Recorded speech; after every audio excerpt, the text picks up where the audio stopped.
we are live. Let's see. Maybe turn the music down just a pinch.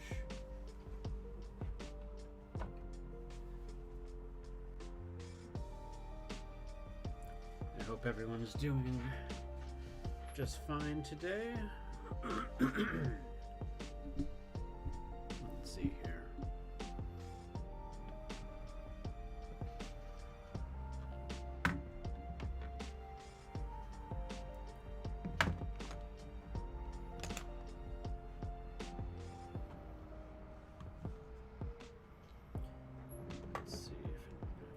Move things around just a little bit.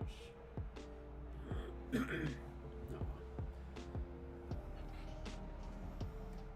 All right. So, yesterday we were working on this lovely storm giant figure, and we're just going to keep working away at his skin today. I've got a reference. I'll pull up right here.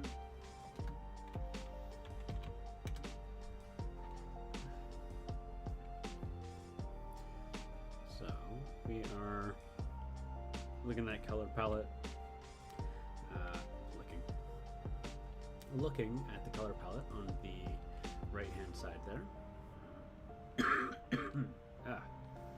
Still got a little bit of a cough, but that's fine.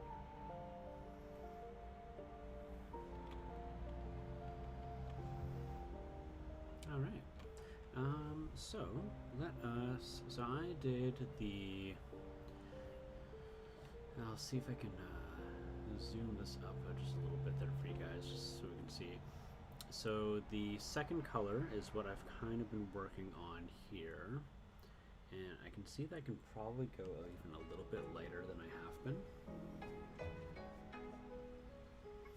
at least for the skin on the face I can. So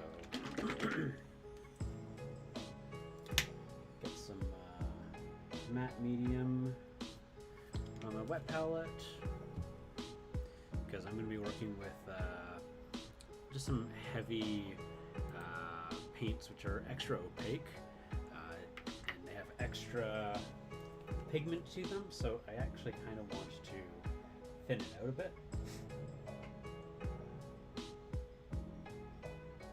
And I'm going to be mixing that in with a white, an off-white, to try and get that lavender color that we see in the reference there.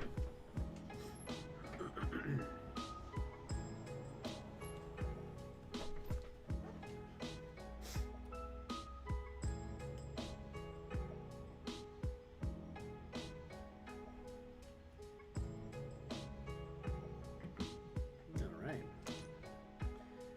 So grab my what has been my favorite brush so far, the number 5.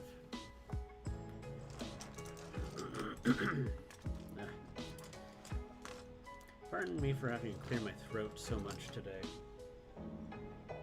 I'm really trying to fight off some allergies, and I think I may have gotten just a little sick. I don't think it's COVID. Just be clear, I think it's COVID. It's only been a cough, nothing else. It's much more allergy, like runny nose, no fever, no sweats, no body aches, none of that, just cough and constant clearing of my throat. So, no need for concern. Last thing I want is for people to be concerned. There we go. Got myself a nice bright lavender. Hello, Lou. How are you today? I'm gonna have to have my thumb on the mute button this whole stream. I feel like how often I'm clearing my throat. I am somehow very quiet. All right, let me.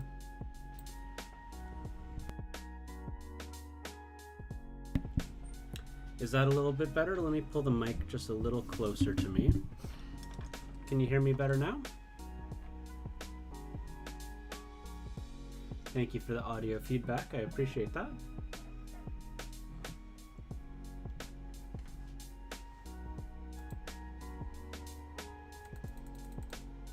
Better. Okay, good. Glad to hear that. Let's deal with my exposure levels here. No. Thank you for letting me know. I appreciate that. Let's look at the reference for my face there. Fine, really sleepy. Won't stay up for long. That's okay. I know it's late for you. I'm doing all right. I'm just still been waking up with a bit of a cough here and there, so I'm just trying to take some cough suppressants and try and deal with that there.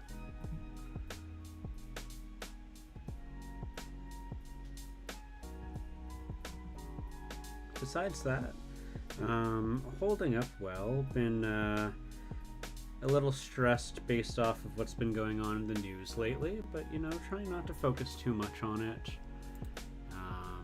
You know, just trying to just live in the now and relax a little bit. You know, can't be stressed and worried all the time.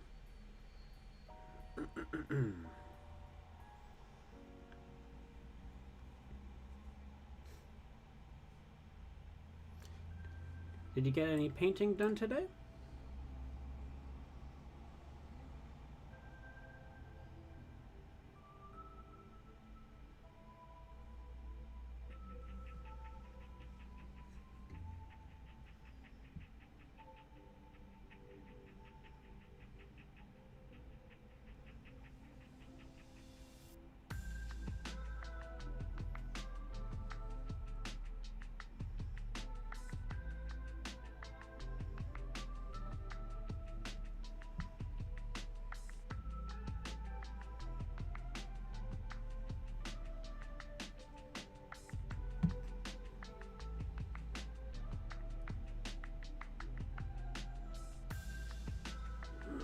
There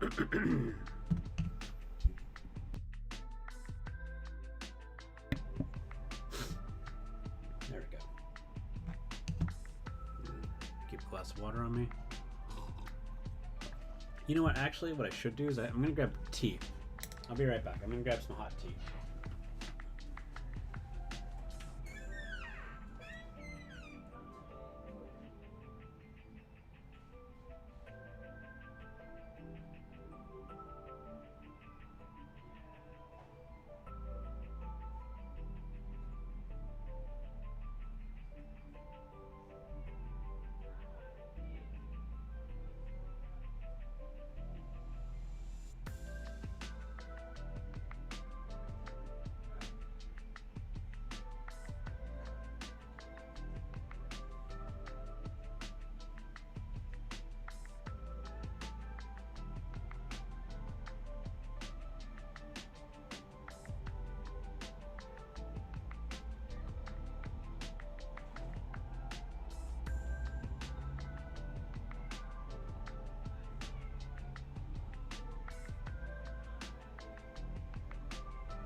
Okay, I'm back.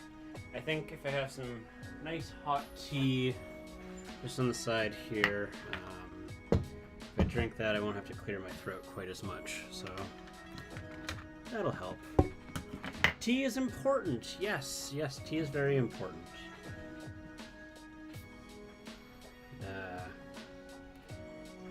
Especially if like your throat is just a little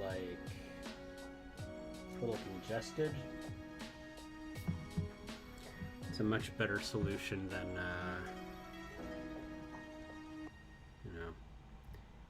clearing my throat a million times and potentially hurting myself, which is how I had a bad cough in the first place. And clearly, I don't like to learn from my lessons. But that's okay. Learning from them now. There we go. Alright. So I've got that there.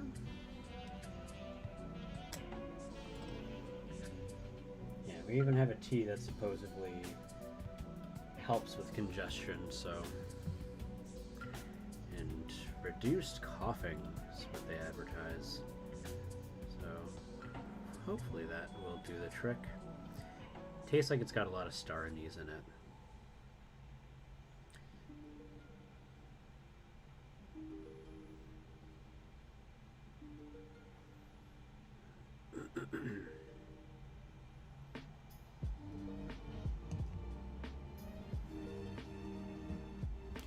So the solution is drink even more tea. But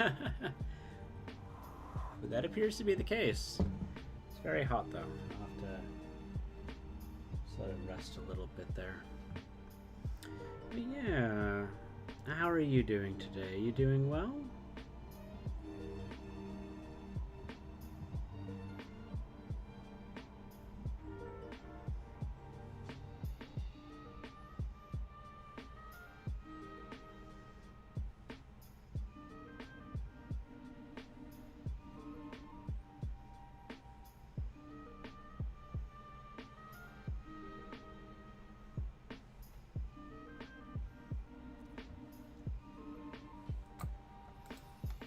Let's see here.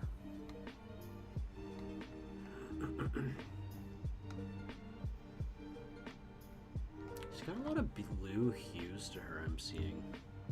I might end up going over these arms again some more, but we'll see how it goes.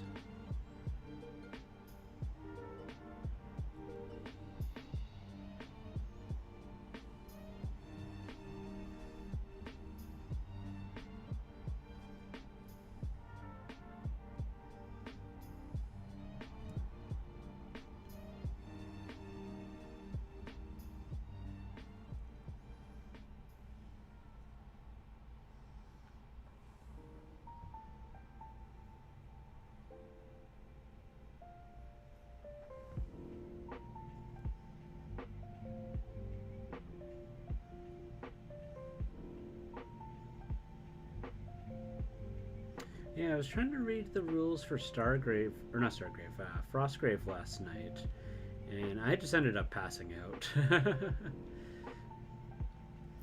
Didn't really learn much more than what the video tutorials taught me, so I was hoping maybe I would learn a little bit more, but not quite what happened. Ended up just passing out. All right. Alin Mitches, how are you today? Let's try to have a sip of this tea. Oof, I feel like I'm gonna burn myself.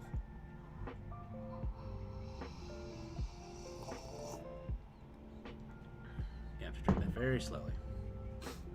So late. So late, is it? Let's see here. Gonna have to. No, that's not the menu. Heck. Yes, indeed, passing out yesterday. Yeah, no, that's okay. It's all right to fall asleep. You need sleep. Sleep is important, especially if you want to stay healthy. Okay, so I'm going to take some of this purple on the side here. Take some of that white.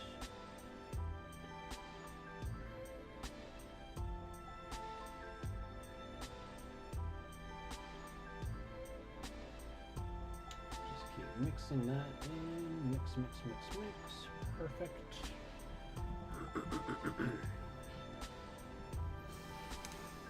Okay.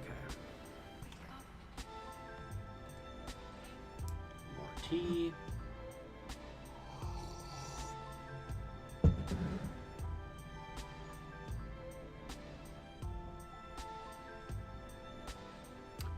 Alright, so, and then we're gonna go and we're gonna look at that face again. No! Ah.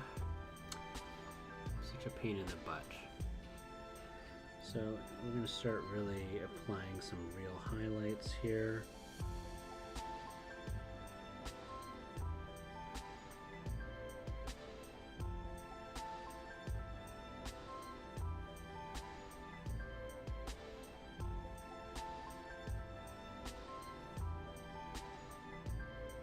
Oh no, nope, too hydrated on the brush.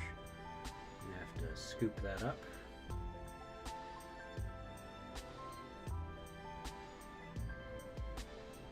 There we go.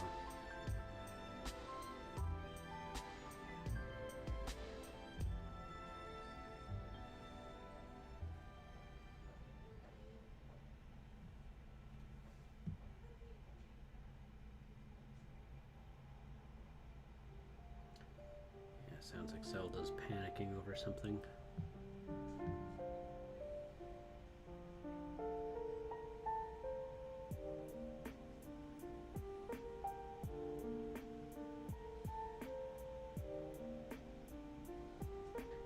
Zelda is the anxiety cat. She's a sweet little bean, but has some pretty bad anxiety, unfortunately.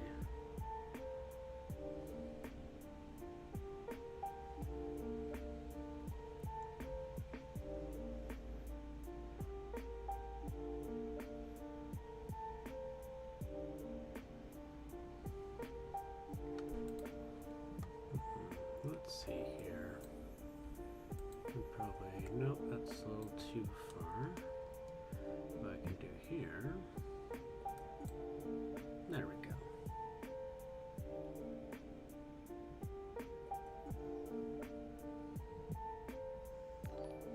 Oh!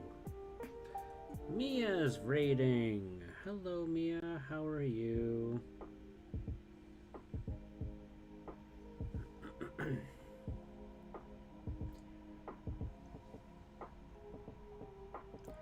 Just doing some highlights right now.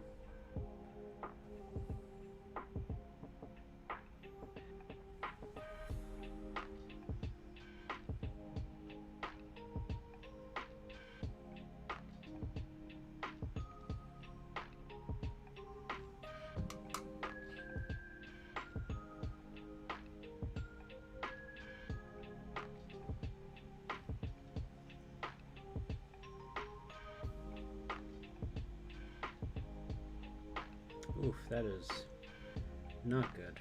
Let's fix that up before that dries.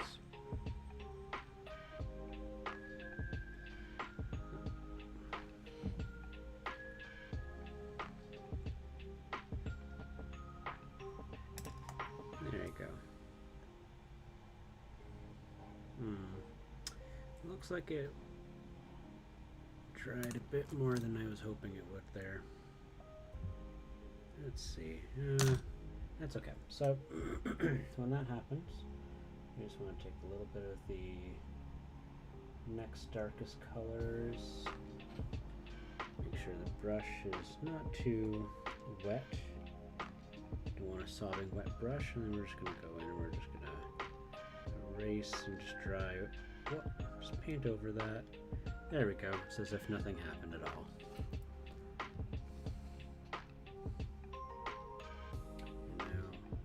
Just don't want a soaking wet brush. Pull a whole bunch of water, not what we want. And see if we can get that just a little bit of underline there.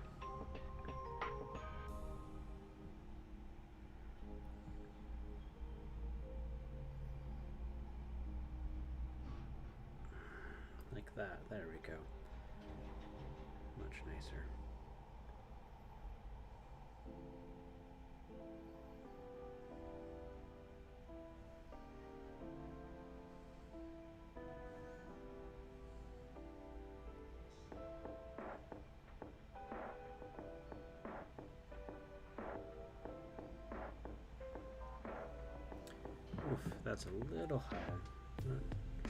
It's a little higher than we want. Let's try and remove a little bit of that. Nope. Doesn't want to have anything to do with that, so we're just going to go in and go with a slightly darker color and just go over top of that. Let's erase. We'll go back over with our high color. Hello, Mia. Looking good? Well, thank you. I appreciate it. I'm trying. I'm trying. I really want to get those real highlight colors on here.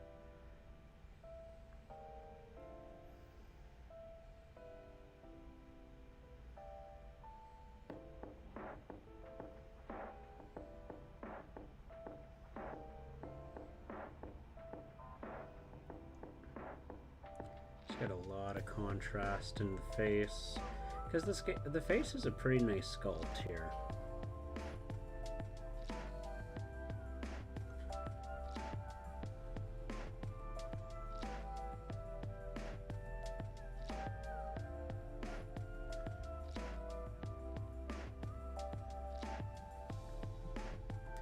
Ah, that's right. I keep forgetting to do the lips. He's got some nice plump lips.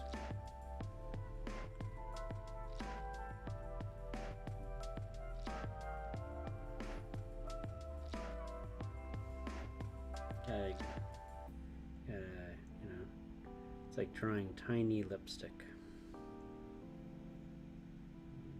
Just a little bit of that there, just while it's still drying. Just a little bit. Why so quiet? There we go. Colin paints minis. Well, well, well, if it isn't the painter of giants. Yeah, I do like my giants, Colin. I do like my giants. I'll drink some tea to that there. Yeah, and I actually have more giants in the backdrop waiting to be painted. Got the Reaper ones. Nice to see you, Colin. Nice to see you. Yeah, we're just doing the contrasts on the face right now, and I'm getting pretty happy with how the expression is looking there. I find skin to be a bit challenging sometimes, so I'm just really trying to do what I can here to make the skin have a little bit of the right pop here and there, you know?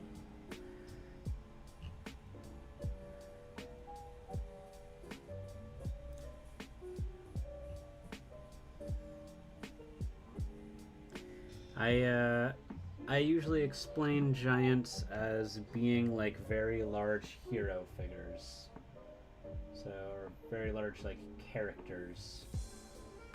So I get to do a lot more details. It's like, you know, it's not, I don't get to as often get to paint like the veins on a regular sized hero mini.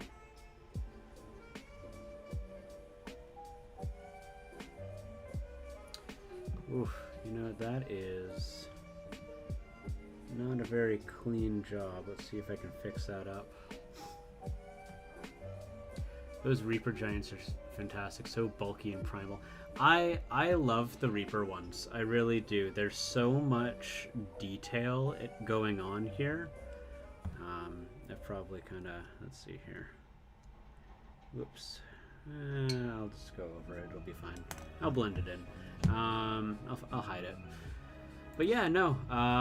Yeah, the Reaper giants, although smaller, I really love all the details. Like, they've got the headdresses, they've got the armor, there's ponytails going on, there's trinkets, there's capes, there's rivets in the boots of the metal. Like,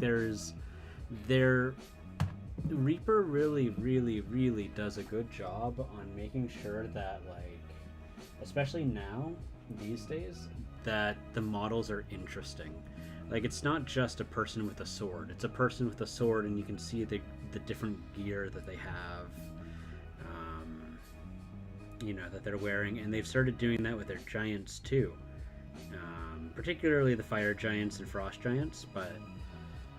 why is my brush so wet right now? Where's all that moisture coming from? But yeah, no, it's real nice. I really like the giants a lot.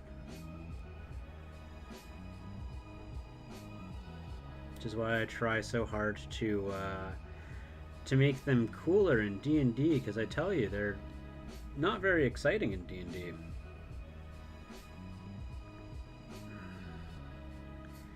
There's no sense of size and scale. You know, just some of the ways that I run giants differently.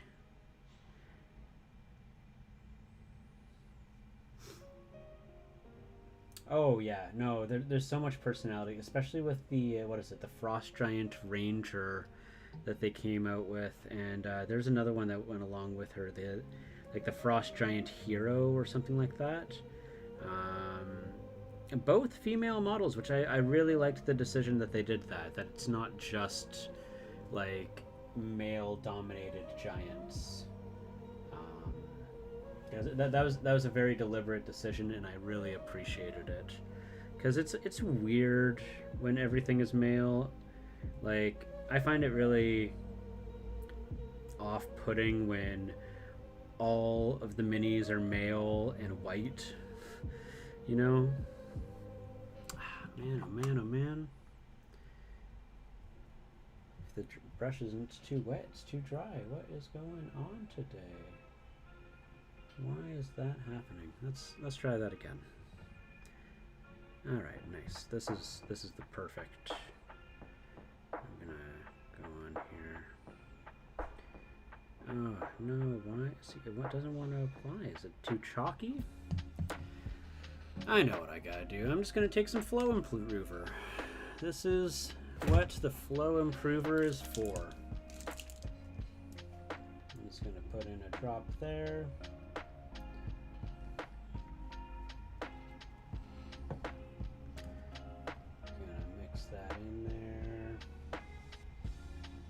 But no, Painter of Giants. I am so okay with that title. I quite like it, if I'm going to be honest. I mean, I could paint dragons. There's lots of dragons, but honestly, I have so much more fun with painting giants. All right, cool. Here we go. This should give me the control I'm looking for. Perfect. Perfect. There we go. It's real bright right now, but that's okay. It's gonna dry a little thin. And on top of that, we're doing other highlights in these areas too. This is just for ahead of time. Trying to get ahead of the game here.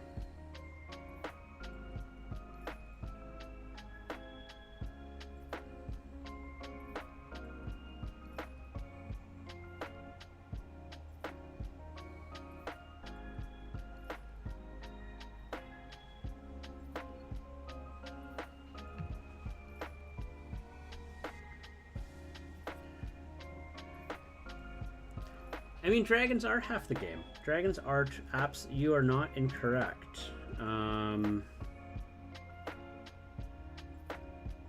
you know what? It's exactly for the reason of how cool dragons are, which is why I get upset, or not upset, but I feel like the giants didn't get done well enough, is because if you follow the lore, the giants warred against the dragons, and the giants were actually there before them, right? Which is why it's like, why aren't we doing better with the giants, huh? What's going on? What's going on, guys? All right, so this tone I see on this bicep here. This bicep right here. Oh no, Can't even see what I'm talking about. There we go. That bicep. So that highlight tone looks like it's probably about maybe it's a little bit more of a blue hue to it, wouldn't you say? Let's see here. I look at that and I see a blue in there. I see a fair bit of blue actually. So what I'm gonna do. Oh goodness no! I'm not gonna use an army painter paint for that. It will split up. It'll deviate. It will not be happy. So I'm just gonna take this electric blue, and I'm gonna take a drop of it, and I'm gonna mix it in with some of my purple. So just do a batch mix here. Let's see.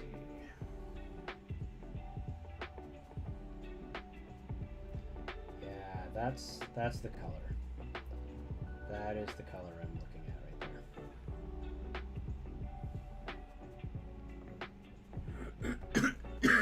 there. They warred in Forgotten Realms from the beginning of time. Not sure about who came first part. So,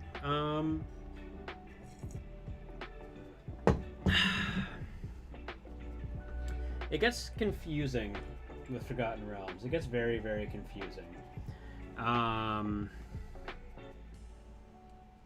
I could be mistaken. It could be the other way around very easily because it doesn't get very easy. From what I recall, who was it? Because it's Io and who was the other guy? The guy that came in with the and is the father of giants. Oh, Ganon. I see. I see, Ganon. I see you have entered the domain. You're Boss Ganon now. Yeah. Lukewarm is about how I feel about it. I think that's cool stuff. I think it's good that I think there's a value in having an official lore. It's not the lore I use, but I will borrow and steal from it. You know, like I'll take the ideas that I like, and I will. Yeah, Ganon. Oh, hello. Hello, Ganon. Close this up a little bit. Hey, buddy. Don't worry, I'm just closing the door. Hi. You want to say hi to everyone, Ganon? Let's move this reference here. Hey, buddy. Okay. No. Yeah. Aren't you just precious? Yeah, wanna smell?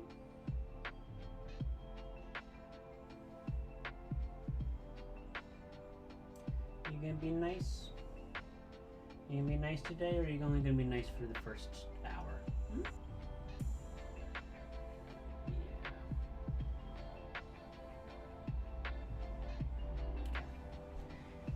I'll let you do your thing now.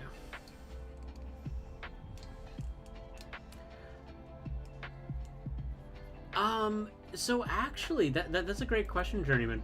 I did a lot of digging with it.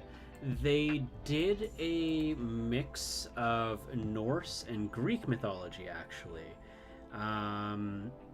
Because in Greek mythology, Gaia is the mother of giants and titans.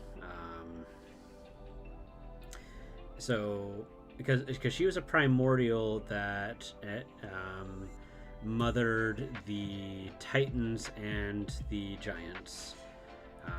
Basically, they were just different generations of her children, and so they basically kind of had like a Norse-esque deity-like creature in Forgotten Realms come in, and he started fathering children with her. And so that's why we see, like, the hill giants are kind of Greekish. The storm giants are very Greek. The cloud giants are a little Greek. And then obviously the frost and fire giants are as Norse as they get, right? So that's a little bit of the detail in that from what I was able to gather. What scale is the Per Giant? I think the Per Giant is he is 28 millimeter scale. He does still work for 32 millimeter scale. If you're playing war games, he costs 1,000 points. He is relatively indestructible, but you can't control it. And anything that he attacks, so long as it's knocked over, it's considered destroyed. He's a little OP.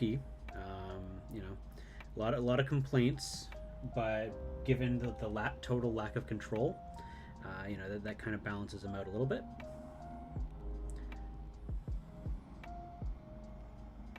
As for D&D, he is just a little bit stronger than the Tarask.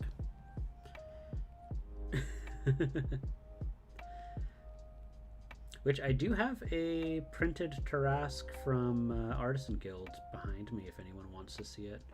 I want to say it's 100% scale. It's 8 inches tall. The guy on Etsy that I had printed out does weird things with how he does it. I want a Per Giant. Per Giants are awesome. Ganon looks like he has a few layer actions. Yes. Layer and legendary actions.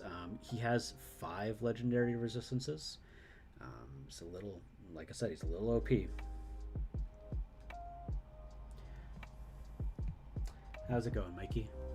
Nice to see you, bud.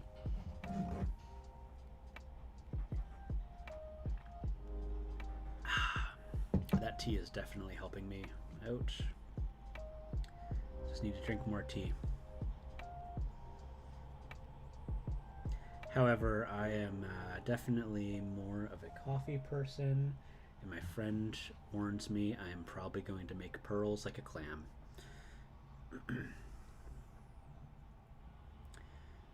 And I'm very scared because she is a scientist. And I feel like she's a little bit more of an authority on the matter. I've been chatting for the entire stream and now notice you haven't been reacting. I refresh and notice none of my comments went through. Oh, geez, I'm sorry to hear that, Mikey. Yeah, no, I didn't see anything. That darn Twitch. Well, refresh me. What did you say, bud? You know that you always have my attention. No, I'm definitely not ignoring you.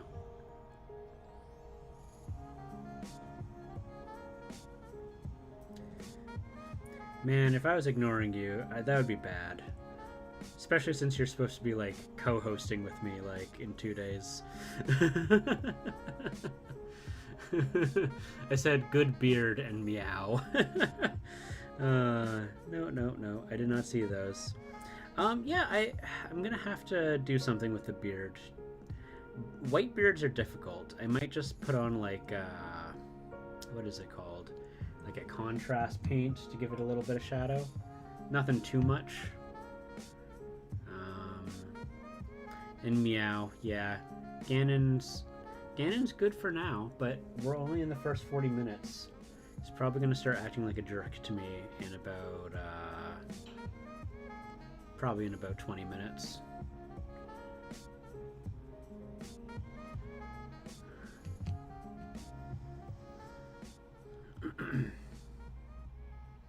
It could always grow on you.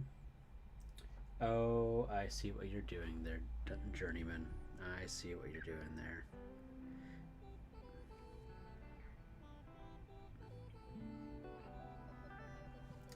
I probably need to trim up my beard, actually. It's been, I don't know how long since I've done it last.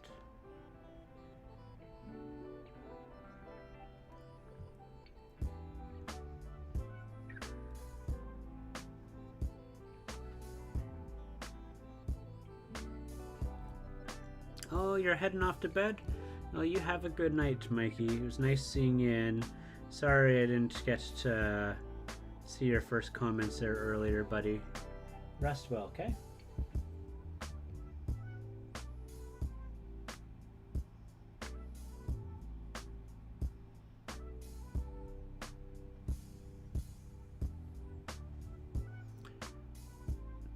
Oh no, you're still here? Well, who are you saying goodnight to? Reacting to the joke. Oh! Okay. Okay. I was like, I don't understand.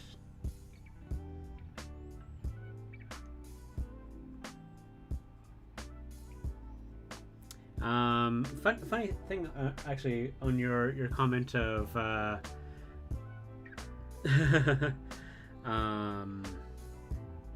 good night, everybody. So, for anyone who remembers the show Animaniacs, Wacko used to say "good night, everybody" to a lot in the show, and I found out later on as an adult, he said "good night, everybody" every time an adult joke was said.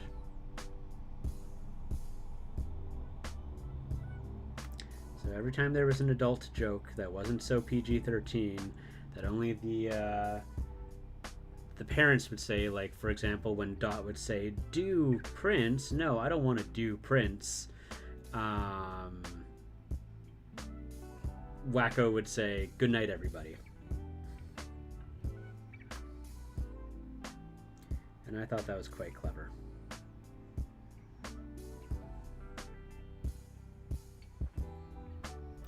No, fingerprints.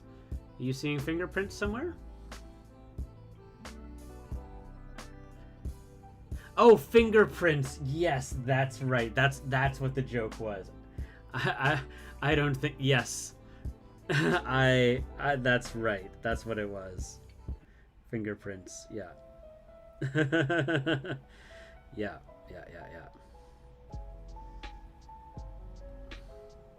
That show was remarkable.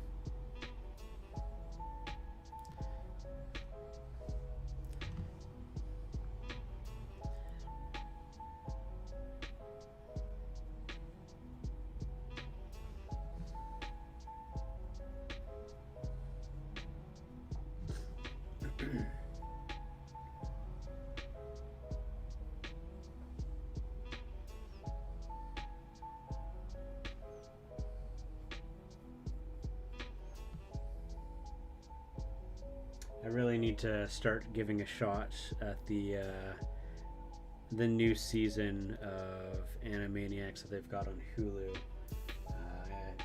My cousin has Hulu, and I have a VPN, so so I get to watch some things sometimes. It's kind of annoying that Hulu's not in Canada.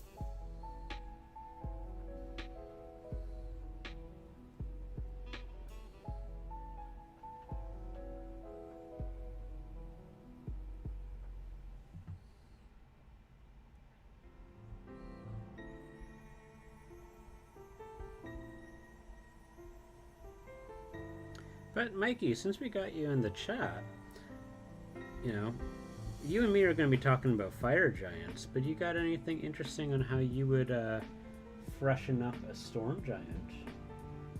Because I think storm giants are a little bit harder to give improvements to, just because as is they're the best giant there is in the game.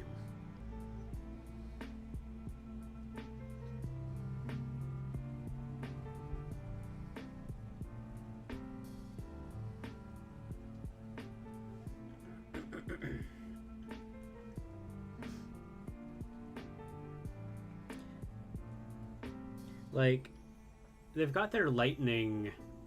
Exactly, right? Because like they're one of the only ones that has like a special attack. Because I don't consider any of the other giant abilities to be like special attacks. Like the cloud giant can fly, and that is its cool thing. The stone giant is arguably one of the most uninteresting. It can catch rocks that are thrown at it, which like is not really going to help the party unless they recruit a stone giant to fight against other giants. And then what else? There's the frost and fire giants just have invulnerabilities to their appropriate element. So like all that kind of frankly is just like boring, I find. But I love me some giants, and I want them to be cool.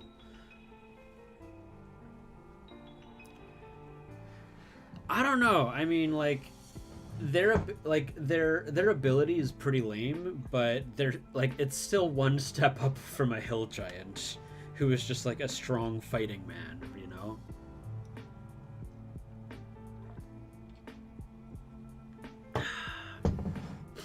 Like I think like if you were to take the stone giant and be like it has resistance to non-magical bludgeoning, slashing, and piercing damage, I think that would make that would immediately make stone giants far more cool.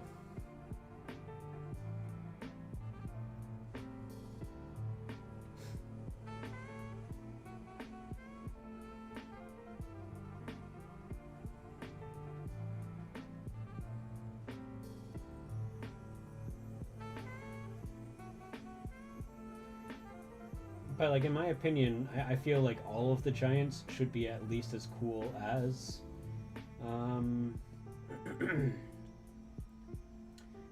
as the storm giants.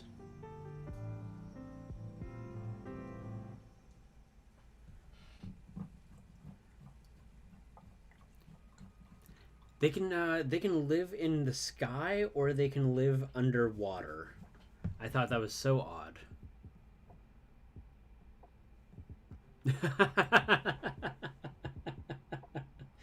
I mean, you're not wrong, Dungeon Journeyman. Like I think if there's that, you could also run them as like if anyone was like, I want to do an Attack on Titan game, like I would be like, cool, we are using stronger hill giants.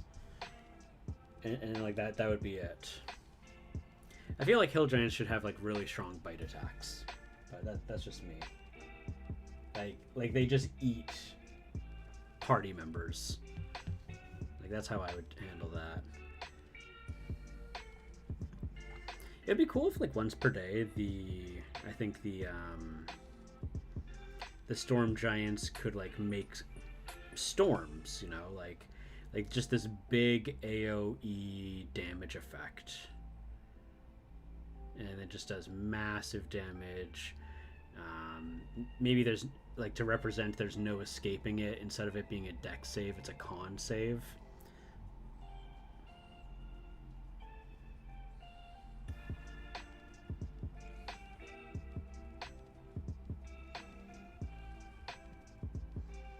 And I mean, like obviously there's all the other things like that I've talked about before that I would just apply to every single giant. Like all of their melee attacks knock people back a couple spaces.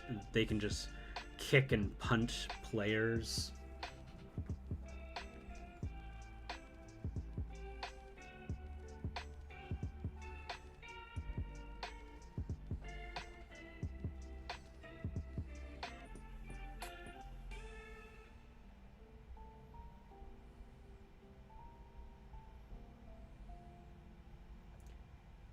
idea that they can, if they grapple a player as a bonus action, they can just huck them.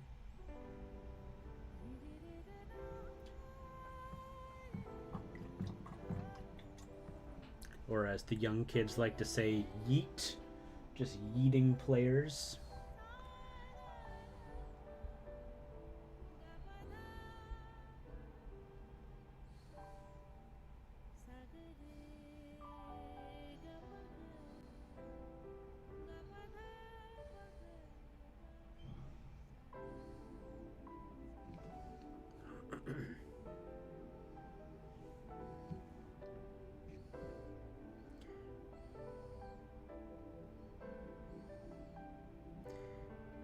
But like ultimately, I think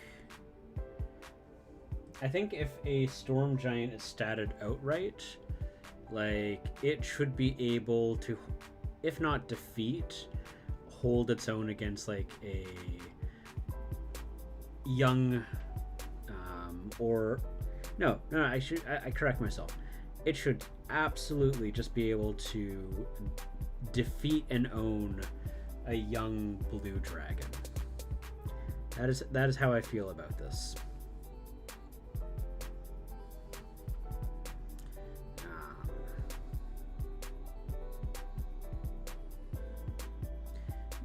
And it takes like an adult or ancient blue dragon to be able to defeat a storm giant. Like I love the idea that, like, because if you look at so many mythologies, like the giants war against gods. And someone was, I think when you guys were commenting in my Instagram or Discord somewhere, that like the face that I was painting on the fire giant just made it look like, yeah, this is a giant that fights the gods, and the gods are wary. Like that's like giants should carry that weight to them, I feel, you know? Like, a fight against a giant should be terrifying. It should be something that a party doesn't just run into, but they have to plan, they have to execute, they have to really consider what they're going up against.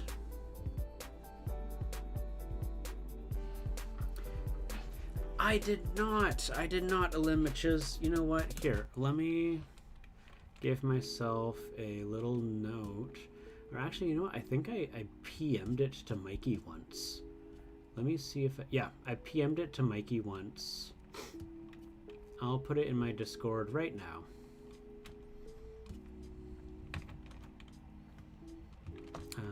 Oh, no, that's something totally different. Where is it? Nope.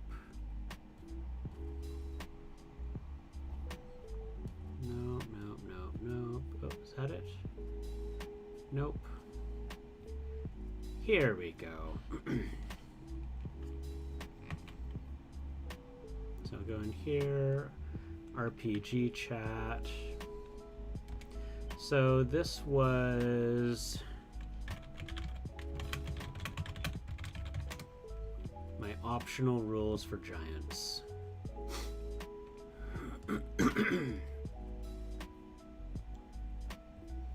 I did this. Wow, I did this back in March. I didn't know it was that recent. So I just put it in the RPG channel of the Discord server. So if you're not already a member of the Discord server, here is an incentive. I do put some cool stuff in there. You can find the Discord server using the command !Discord, both in YouTube and on Twitch. Oh no, I want to put it up because I think it's something that's very cool.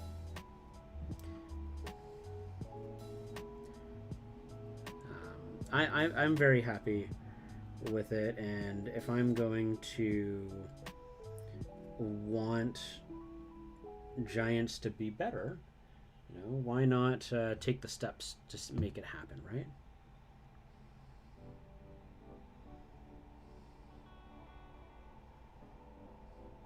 Geez, Mikey, I didn't realize that was only just in March this year that I sent you that.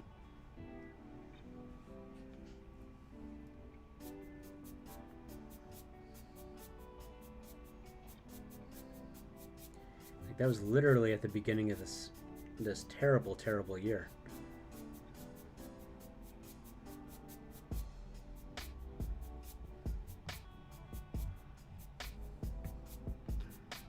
Yeah. They're pretty drastic rules. I just want to put that out there. Like this is not the same CR giant that you see in the monster manual. Like, this is a hill giant that will seriously make like a party of level 5s and 6 really consider what they want to be doing.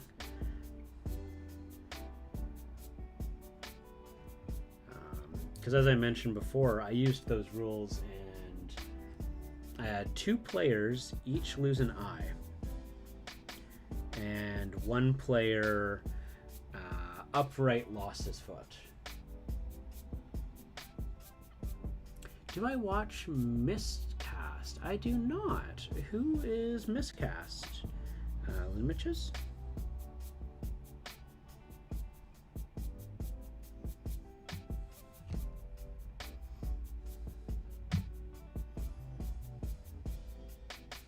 Gannon, I'm sorry. A tickle in your ears?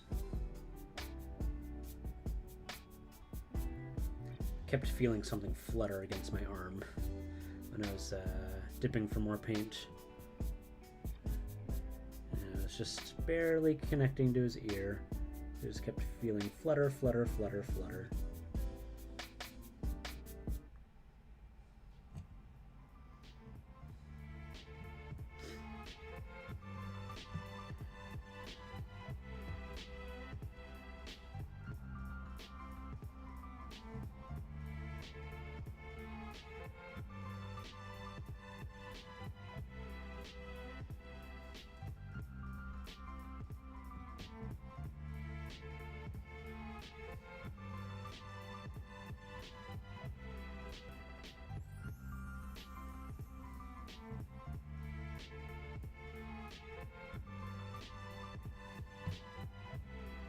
So yeah, you know what? Let's read it all out together.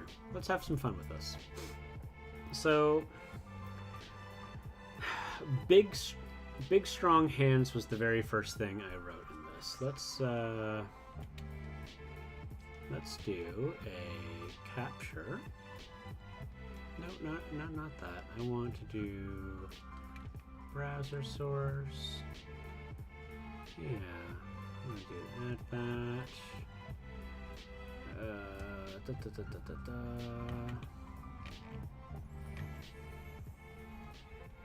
Okay, so this is the rules that I was talking about.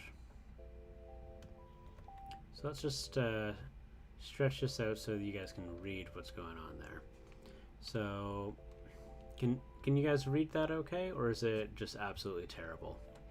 You let me know. You know what? I think that looks terrible. I'm gonna do... Nope. We're gonna go here. We're gonna remove that. I don't like that. Yeah, we're gonna remove that, and I'm gonna use this instead. We're gonna do window capture. Add a new one instead. Yep. I'm gonna go to Chrome. There we go. Oh, your phone is bugging out. Miscast is making their own RPG. Oh, that's exciting. That's difficult stuff. It's a lot of work. I know this firsthand. All right.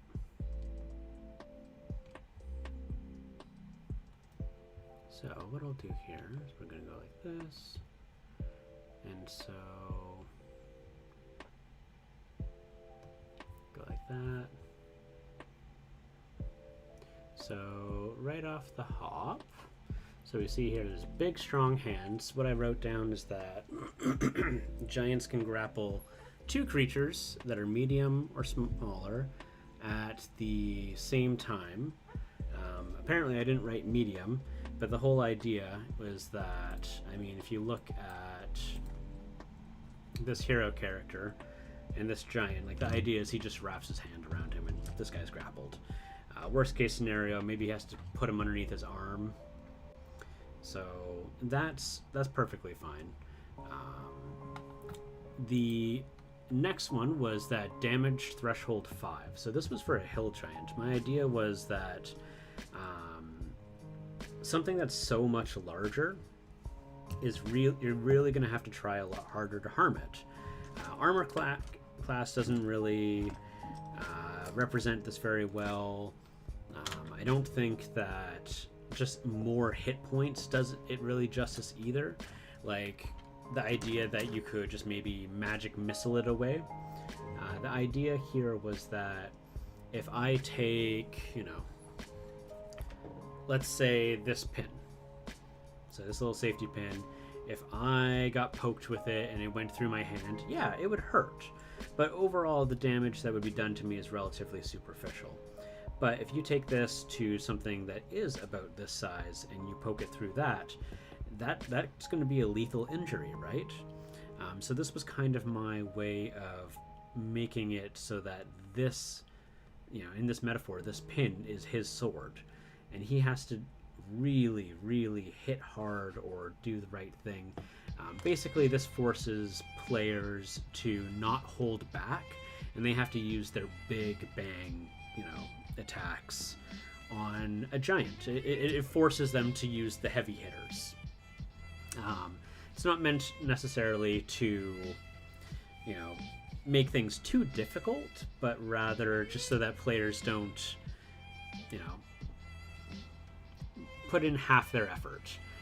Siege monster, I think that siege monster not being on a giant is ridiculous. Easy enough. Oh goodness. I have here Tremor. The giant uses all of its movement to jump up in the air, and when landing, the ground shakes. All creatures within 10 feet must make a DC 16 dexterity save. So in other words, they have to hop when he lands. On failure, the creatures within 10 feet are knocked prone. This is just a way for the giant to be able to control, you know, the area around it. So maybe there's more than one giant. This guy, or these two guys are having, you know, whichever one of them jumps, this guy gets knocked prone, the other makes his, you know, escape, and the attack is done at disadvantage. You know, those kind of things.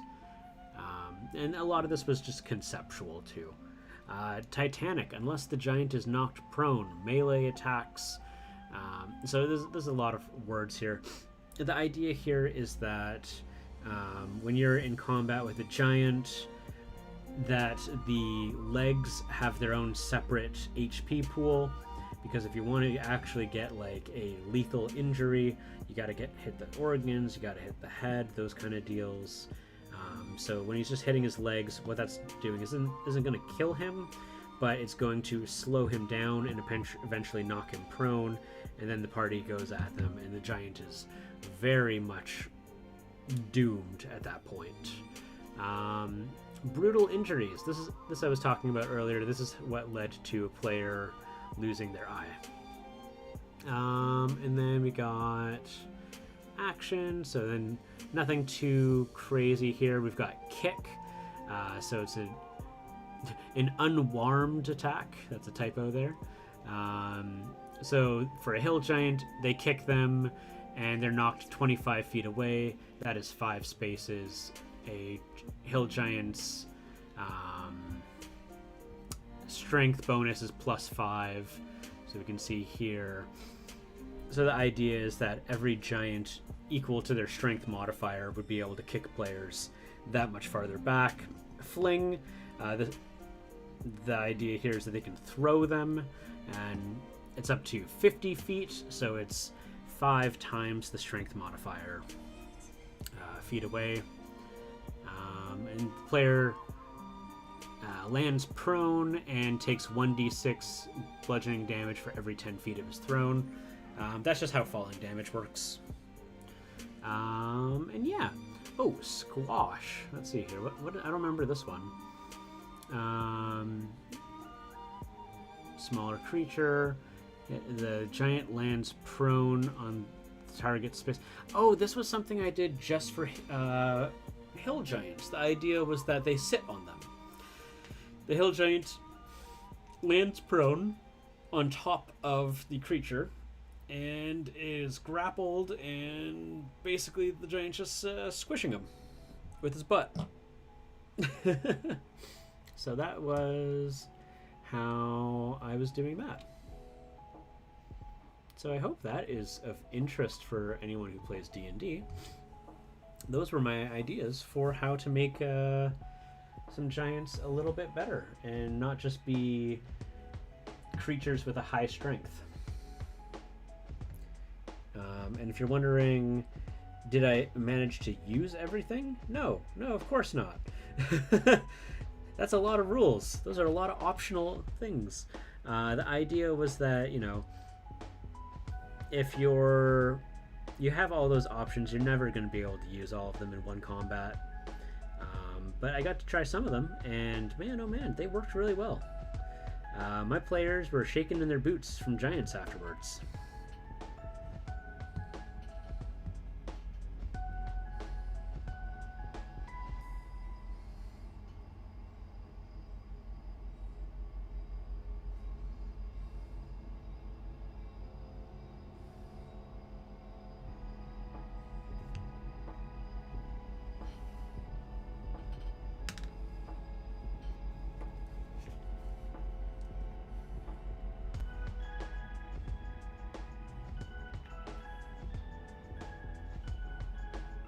Does anyone have any thoughts on it?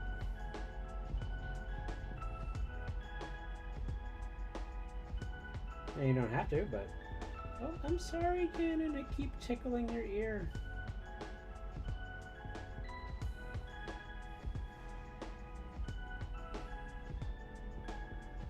Oh, I'm sorry, buddy. You're just trying to rest, and here I am, bumping your ear a whole bunch.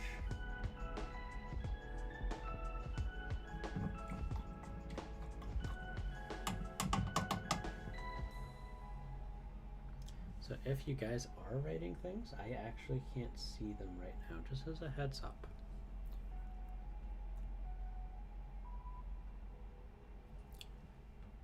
Same time, could also be just, you know, not interested. But I know if I put Ganon on the camera, everyone's going to react to Ganon.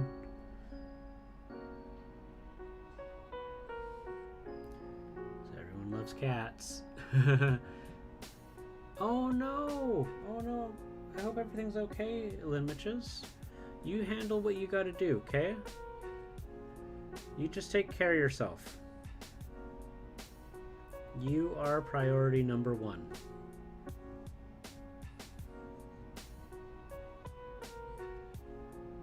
Don't forget that.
Oof, my overexposure.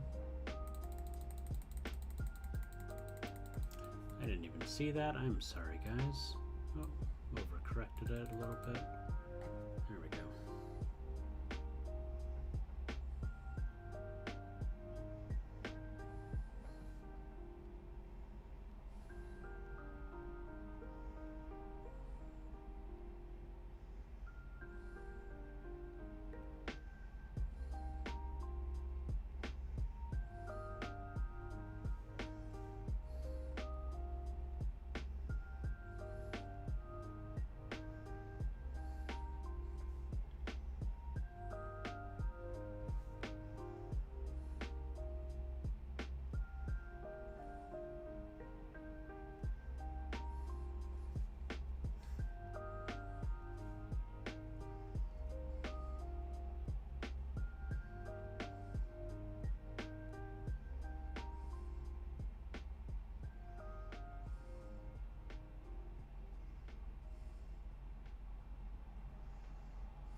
Mike DeLime, I think Twitch has crashed. Oh no. Well, it's a good thing I am on Twitch and YouTube and Facebook. I am only partially affected. That's unfortunate though.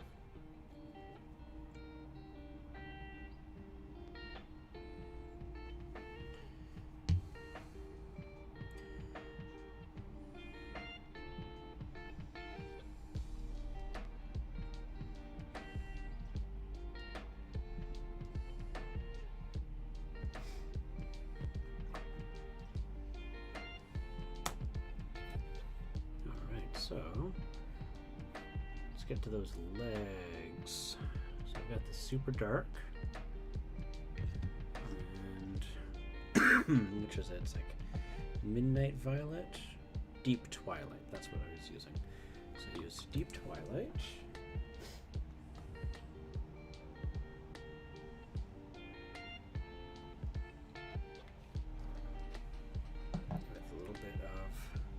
The Viejo Big Brain. Well, I mean, I don't know.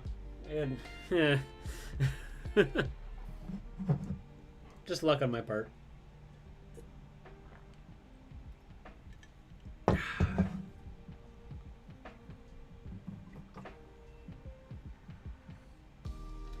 mean, if Streamlabs ends up having troubles, I'm absolutely going to be destroyed, so...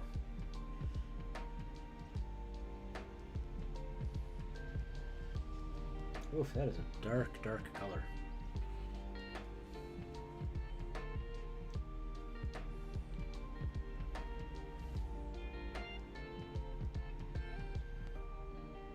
A little bit better.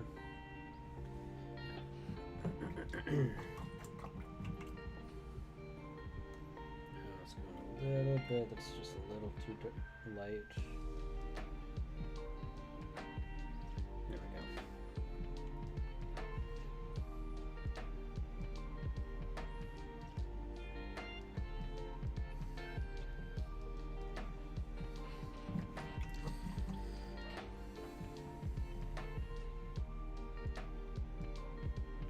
Nope, still too light. Yeah. Mixing paint, I tell you. Not always easy.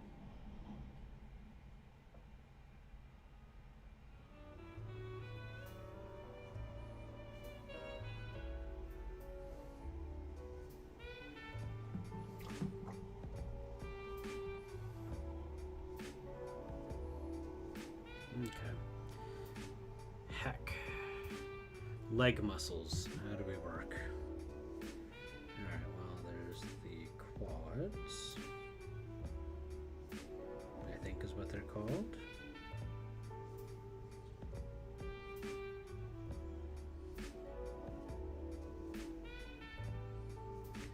We've got our kneecaps.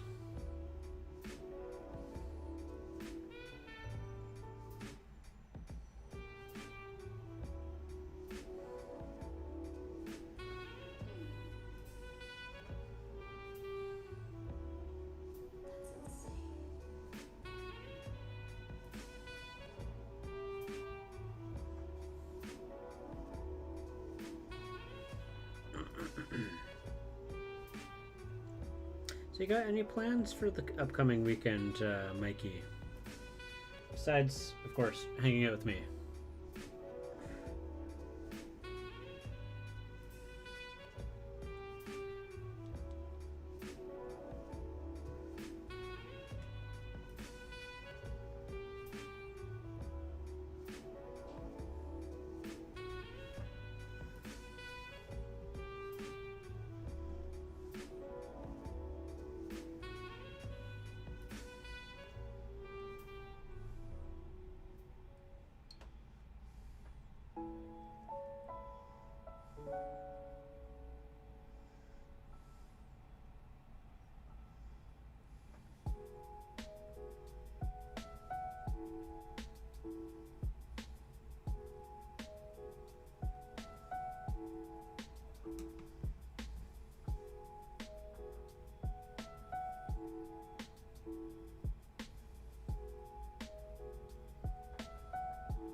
Playing a Zoom board game with the siblings. Oh, that's exciting. What board game?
But I was hoping you were going to say Betrayal. I love Betrayal on House of the Hill. Love that game.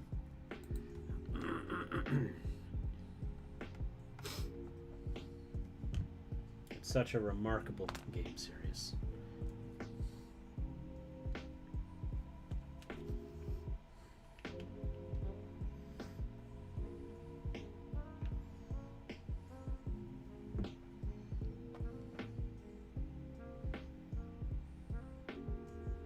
I've yet to try Betrayal on Baldur's Gate.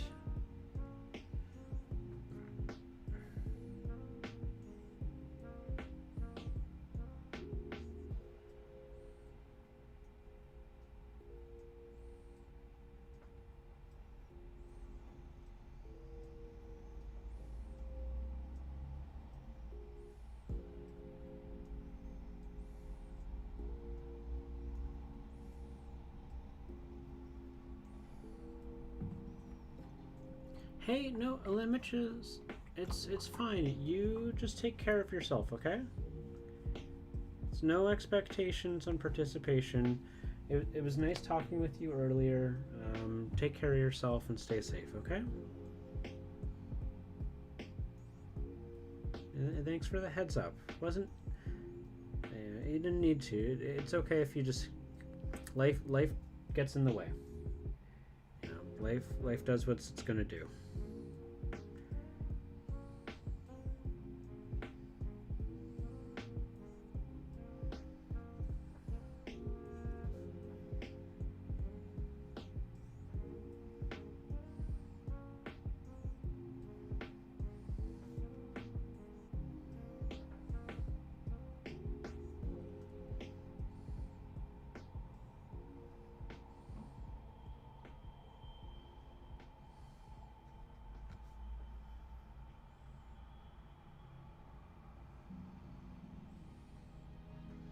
I think my brush is trying to tell me it's ready to retire.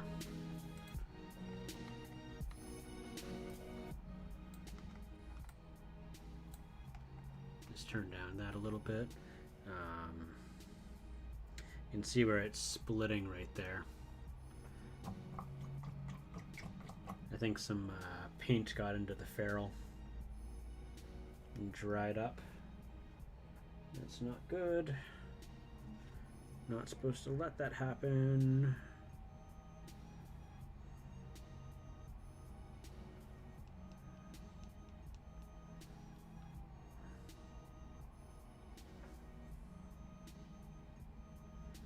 Yeah, that is absolutely what's happened here. Let's see if I can recover it just with a wash. Give it a quick soak.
Have I been using this brush too much today? We'll find out. I'm probably gonna have to order some new brushes online. Alright. That's fine. That's the life of a brush.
to start seeing more of that blue again going in.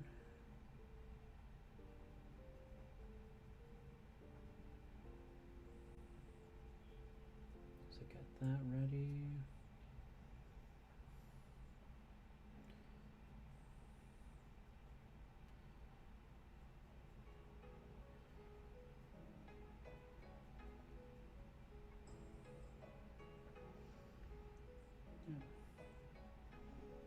That looks like that's about the color.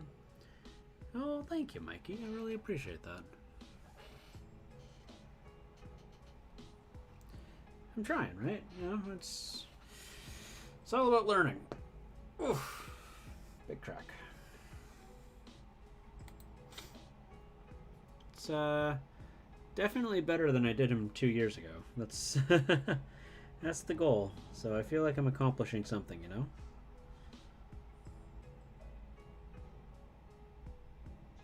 Yeah, here.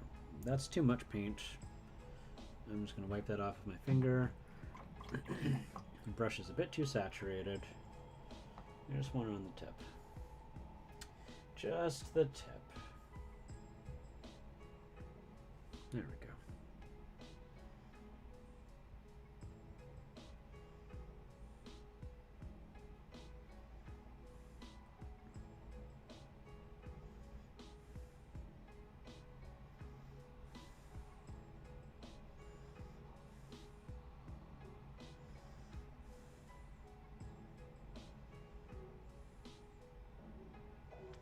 Have you run adventures with storm giants before, Mikey?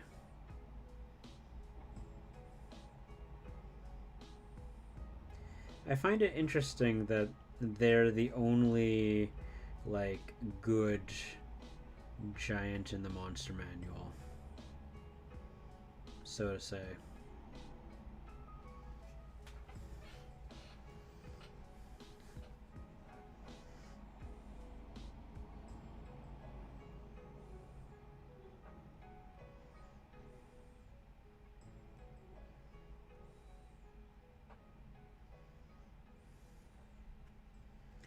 Like obviously the whole evil race, good race is total nonsense and pretty outdated, but you know, the idea that the general culture is what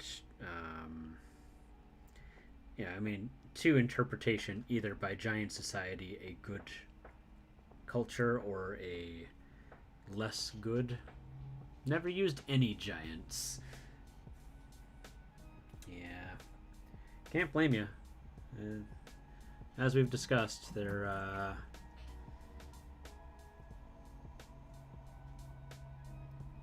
who's it? Their stat block is kind of not encouraging.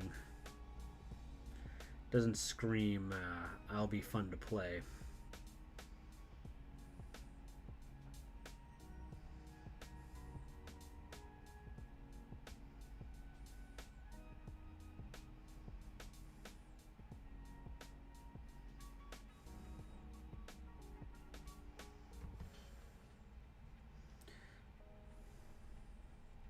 But what if you got to use my giant minis, Mikey? If you got to use my giant minis in a game, would you play giants then? I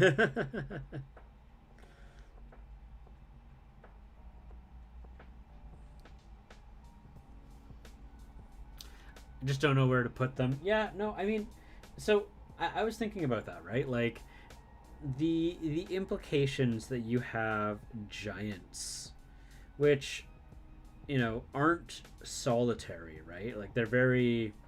I kind of interpret them as like where there's one giant, there's more.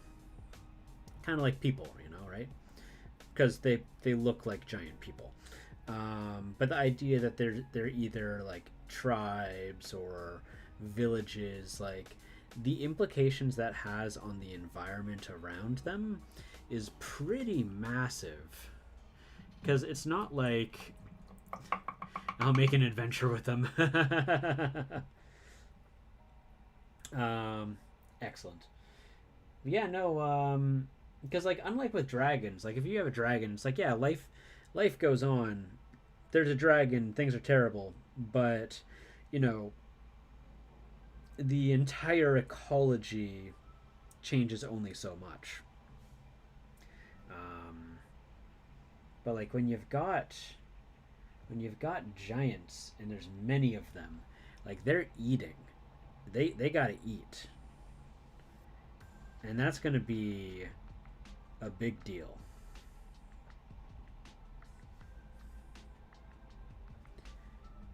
Like anything that comes close to being a satisfactory meal is probably in that immediate area gonna go extinct. Like the buffalo, the deer, like anything that they can catch their hands on. So I imagine like the only things that are going to be around are either things that can survive the giants, either because they're large enough, or the giants are maybe trying to be sustainable. It's an interesting idea. Sustainability in giants, um, or like the idea that it's just like small carrion feeders, things that are too small for the giants to notice, like scourge. I went on a big spiel about it in Twitter. You may have saw.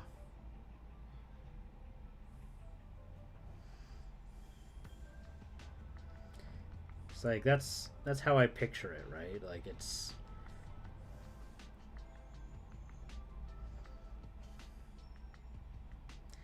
similar to when a lion kills a buffalo. Like you see the vultures coming in, the things that the lion can't really easily catch, and they're just like feeding off of the kill of the lion, or possibly like the parasites that might be in the lion's fur.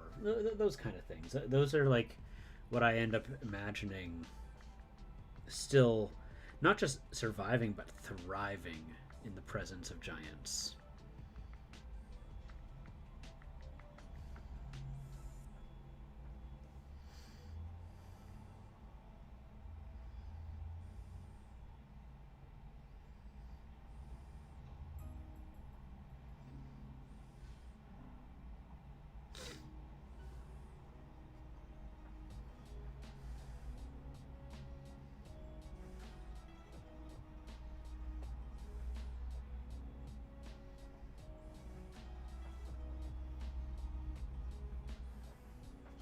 So I don't know.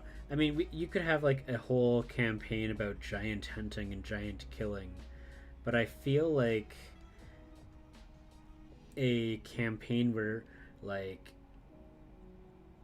giants are causing a mess, and really the reason is because they're going through their own challenges, and it takes like the small people to help them, and obviously, of course, they're going to be like, what do you mean you can't help me? You're too small. You're tiny. Like they don't take them seriously. Kind of like the politics of working with giants.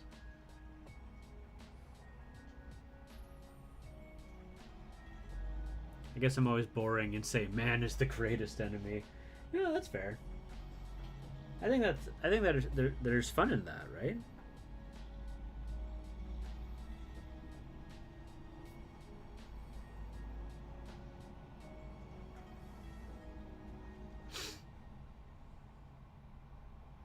You do have a podcast all about monsters. You really do.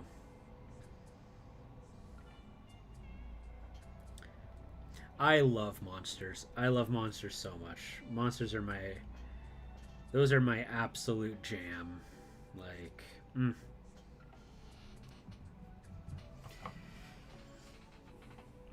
grew up on a lot of monster movies. Ugh. Or video games or what have you. Let's see here. So that's kind of like a muted blue. It's slightly lighter. So I'm just gonna go in there, grab a little bit of that. Oof, that's liquidy.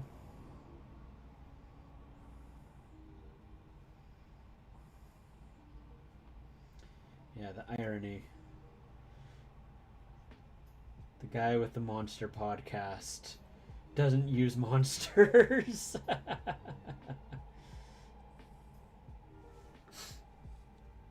What are you doing, Mikey? You're killing it. You're killing the podcast.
I mean, I think honestly though, like being quite literal, the game was originally about like the rise of like the humans, very much from the very beginning of the game.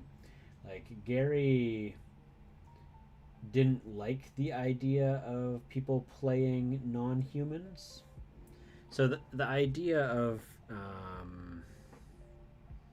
like he tried to make it mechanically punishing, very intentionally, to play a non-human character.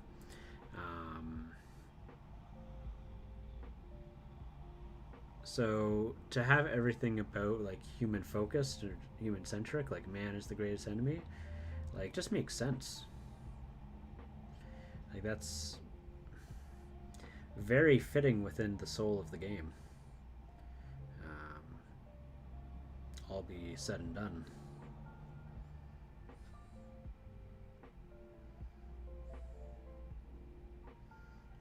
Colville,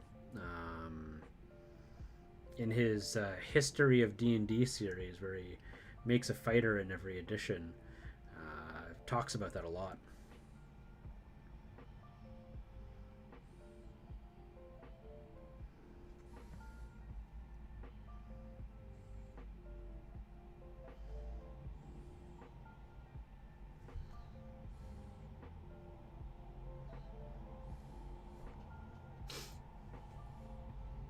It's all a lie. Your love for monsters, yeah, yeah. It's not actually a podcast about monsters. The real enemy is man. Love the monsters. It's when Mikey goes and releases a waifu codex. Love the monsters. Man is the enemy.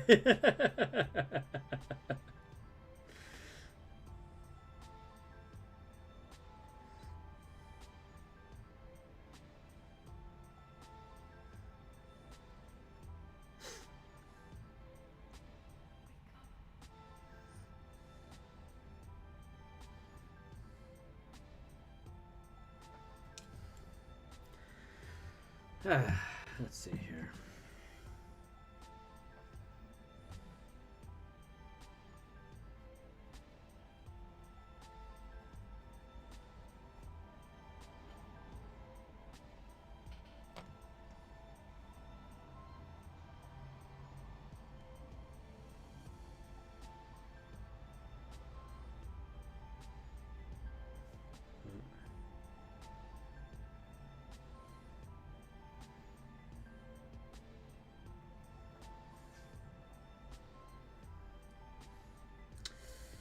The paint is taking in too much water.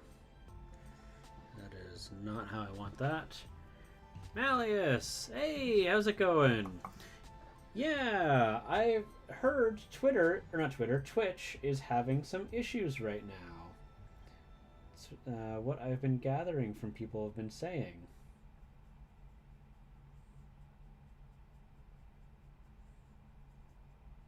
Were you having issues earlier as well? Yeah, non-human races were the only ones with level caps on different classes. Yeah, um, yeah. So, what the so through a lot of like if you go through like Internet Archive forums where Gary participated in,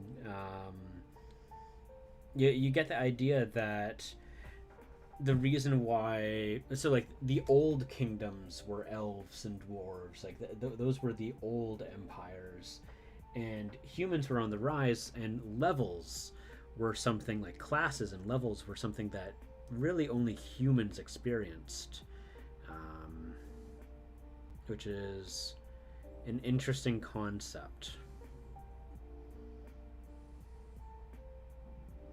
I find. Oh, last night hackers were spamming hosts. Interesting, interesting. I presume they took care of it.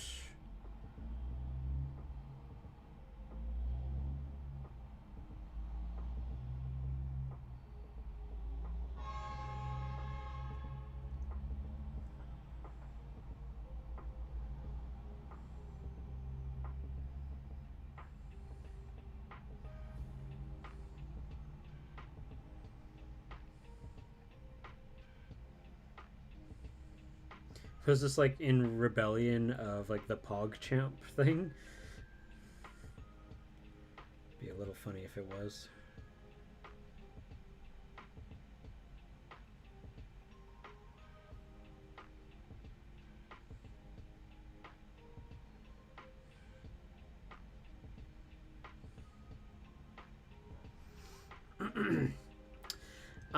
Yeah, so basically,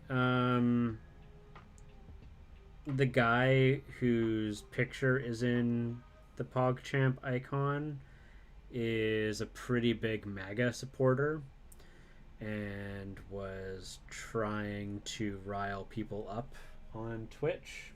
Not Twitch, on Twitter. And so Twitch was like, yep, we're just not gonna, we're dropping you. You no longer exist. So that's what's going on there. So they're just gonna replace the icon with something else. Because they understand it's a big hype icon. It's one of people's favorites.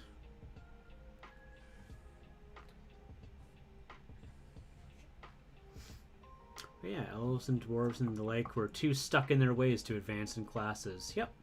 Yeah, exactly. Yeah. Which I think, like, if you're wanting, I think there's a lot of value in those kind of old school ways of playing games. But I think just everyone has to be on the same page if that's what they like. If for a game like that to work well.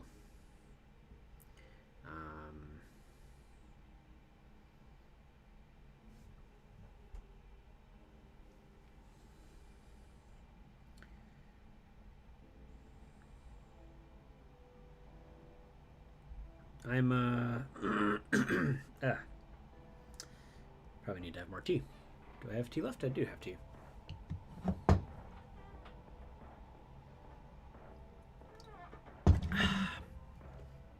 There we go. Tasty. Tasty, tasty tea. What was I saying? I was saying something. I don't remember what it was. Oh yeah, just like for like those kind of old OSR like style takes. Personally, because like I started in second edition, and I kind of liked the mechanic that every race was good at one thing, or like not one thing, but like it was good at a few things, but then also had limitations and so struggled on some things. So like having the positive and negative stats. I personally find that type of gaming to have some fun to it, but at the same time, like I don't think people are in wrong in being a little upset by that. I think really it just, the type of game you want to play and you want to have fun with. Find other people who enjoy similar mechanics and play together. That's my take on that. Mia, hello. Yeah, I a few people switched over to YouTube when Twitch was having some issues. Luckily, I stream on both platforms, so nice to see you back there. No one is upset with that. Most people just don't play First Edition. Yeah. Well, no, there are people who did dislike that a great deal, and that's why they got upset about the orc thing. Like, it largely it's like the Twitch D&D community that had some issues with it. And like I've spoken with people about it on it. Playing the First Edition is like complaining about the fuel economy of model. That's a good analogy. I kind of like that. Yeah, I don't know. I have some fascination in OSR. Not so much of the alt-right community that hangs out in OSR, but I think the game's pretty cool. I like them a lot. So, I dabble a little bit in OSR. I like the ideas and the designs. Yeah, I mean, it's a long discussion. I would love to talk with you on it. I have some ideas on it that I know not everyone would agree about, but that's I like it as a game. It is a game, and as long as everyone is on the same page, they can have a good time together. But if not everyone is on the same page, then yeah, it's just like every other problem. As long as communication is there, but if communication breaks down, then there's going to be troubles.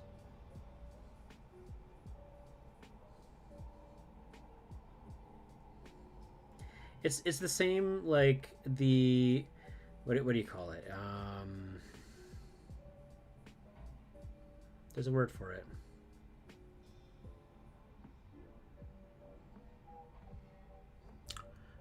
Why can I not remember the name for it? It's like the unspoken rule of like trust at the table. Like everyone has to be able to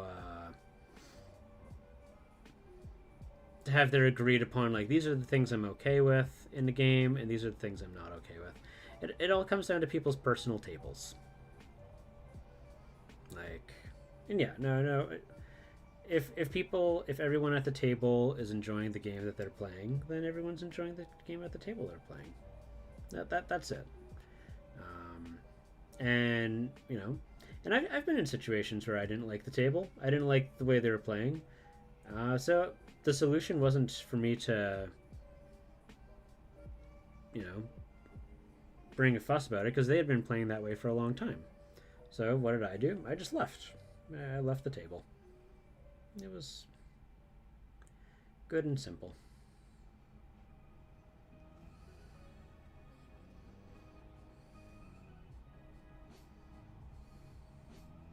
You're back. Mike to mine got mixed nuts. Social contract. Yes, Malleus. That's the word I'm looking for. The social contract. I am a big believer in the social contract. No. It doesn't have to be played the way that other people outside of the game talk about. As long as everyone at the table is comfortable and trusts one another, then you're good. You got yourself D&D. Or RPG of choice. Unless you're playing at a group of total strangers, you have some kind of idea what they collectively enjoy. Yeah, chances you talk about it all the time. Your friends without even knowing it. Yeah, exactly. Yeah, no, that's bingo.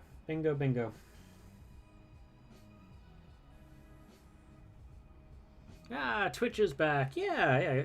Mia and Malleus joined in on Twitch as well. So, nope. That is not. No bueno. Ah, crap. Oh well. He's got a little bit of light there, I guess. That's all there is to it. Let's see here. Can I... Yeah, there we go.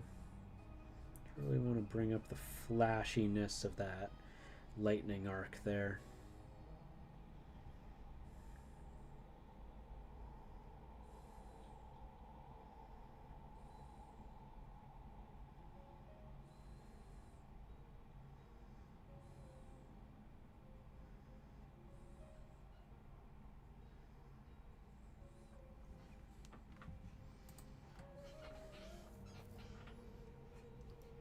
Oh, everyone's having problems.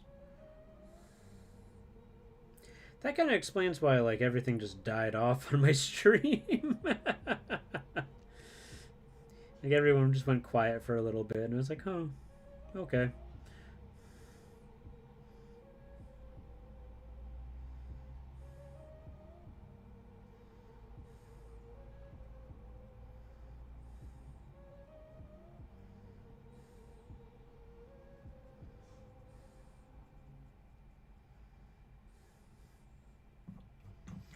Most of the time, I've needed to pull out of the social contract discussion only as a disclaimer. If you're running something that was particularly dark and gritty, like people know, yeah, no, that's just kind of the thing, right? Like, I think specifically in terms of the social contract, it's just a matter of, you know, if a person is joining in a game that you already have running, you know, it's just common courtesy just to give them a heads up. Hey, we're playing an especially dark and gritty game.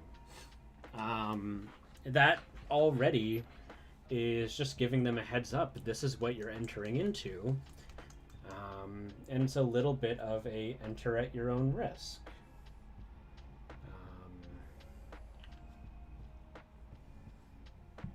Because there's different ways of playing, and like we don't all have to adhere to one individual playstyle.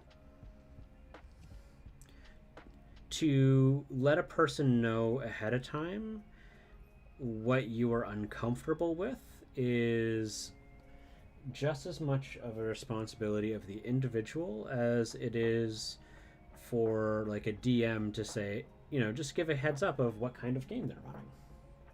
I think that's all about it is. Yeah, no. Makes sense to me.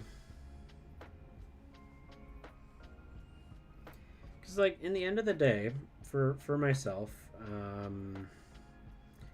really, the only game that is of any business of mine is my own games, the ones that either I partake in as a player or the ones I partake in as the DM. And you know, when with my players, I give them a heads up on what kind of game I'm wanting to run and what might be in it. Yeah, that's about it. Like, just because if that's, you know, it's kind of like coming in to play a game of fantasy and you get a you walk in on a sci-fi game. That's I look at it kind of like that, just the idea of like, well, this isn't what I was expecting the game to be. So, you know, if someone's not okay with something, I find it is, you know, it is not unrealistic to expect them to just give a heads up. Hey, these are the things I'm not okay with, before they enter in the game. You know, I don't think it's fair necessarily for the responsibility to be all on one person. Because I don't think, because like what I'm saying is I don't think it's unrealistic to say these are the things I'm not okay with. Are those in your games? Because if you're not feeling comfortable, you're not having fun. But I don't think it's okay to police other people's games, per se. Because if that's how that group of people are having their fun, that's how they're having their fun inside of their, you know, their private home.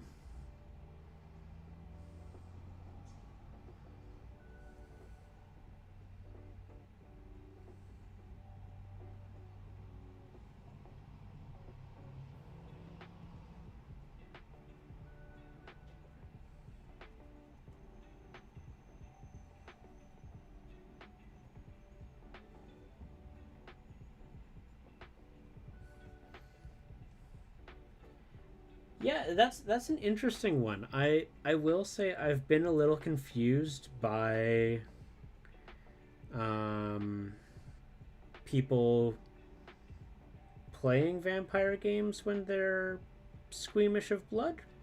I've heard of somebody who does it and they manage to make it work. I find that the idea of that fascinating. Um, if they're managing to do it, they're managing to do it.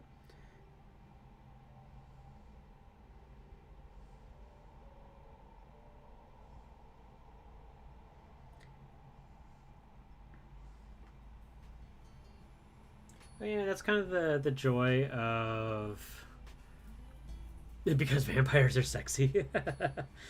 um, and that's one of the things too, right? Like, there's nothing to stop you from at your table from playing the way the old games were, right? It's kind of similar to when like you see it all the time with D&D, where people have edition wars and they're like, oh, this edition sucks, this edition's good, this one's best, yada yada yada. And it's like, like no one's making you play 5th edition. Like, it came out, yes, and they stopped producing the edition that you like, but there's nothing to stop you from keep continuing to play your game. It's the exact same kind of thing, right? Like, someone trying to force other people to do something that is not to their fun. I find people fascinating.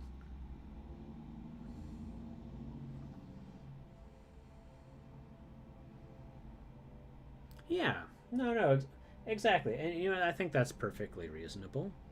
And if those are things that you feel uncomfortable, if you let the DM know ahead of time that that's the case, they have to make the decision. Either they go with or go against, and they should be upfront on if they want to honor that.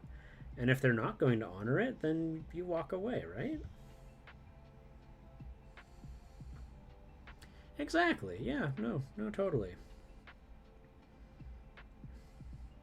There was a game that, because personally, for myself, losing control of a character is like to the DM is not my idea of fun. Um, like if I go in and I make a berserker character from like 2nd edition, for, let's say, and in the rules it straight up says that the character might end up attacking um, allies. It was my decision to make that character, so that I don't have a problem with. But like, there's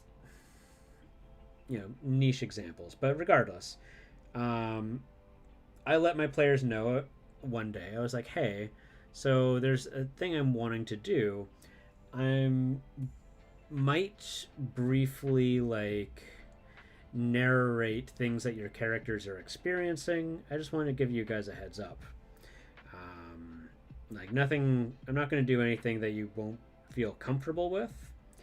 But like, I said that just at the very beginning of the session, and everyone was cool with it, and I'm like, sweet, let's proceed. And then they all had a blast. And the thing that I was doing was I was basically narrating the player's dreams, without telling them that these are dreams. And then afterwards, they ended up finding out when all of the characters woke up, because they all got put under a mass sleep spell. You know, I could have not told them that, but I mean, there's just as much reason for me to not tell them as there is for me to tell them. Um, but that's my table. No one else has to adhere by those rules. That was just what I chose to do.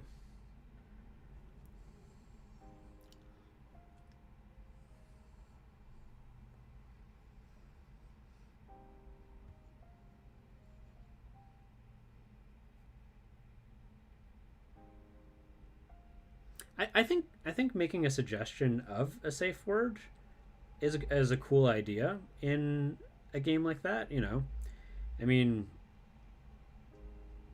not to go into too many adult subjects, but that's a major thing in BDSM and the likes. To say that you must have a safe word, mm, don't know how I feel on that. I don't necessarily have one opinion or another, but at the same time, ultimately, whether or not the rule book, like, I look at every single rule book as more of a guide of recommendations rather than the guide of rules. That's just the way I play games. Um,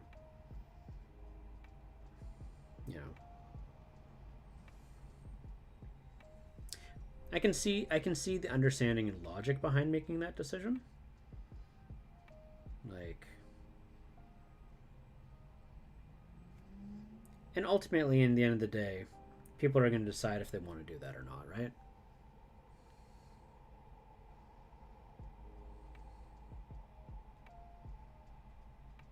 Yeah, no, exactly. You know what, Mikey? That's how I do. I really only play with groups that I trust a lot of the time, unless I'm doing like a one shot thing.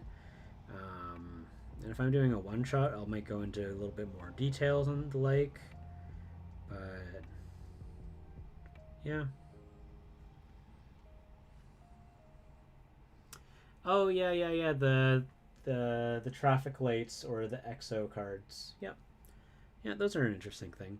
Um, I like that there's been development in like you know comfort tools. I'll call them in the RPG setting, especially for when people are playing with strangers. I think that's like where those are best. I personally don't utilize any in um, my sessions or at my tables, but that's because I play with very close friends who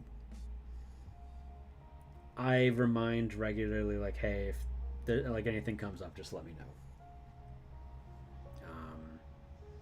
But that's largely because I am a big fan of or advocate of open communication. I do like the cards because the cards can give that communication without interrupting the flow of play. So I do like the cards for that.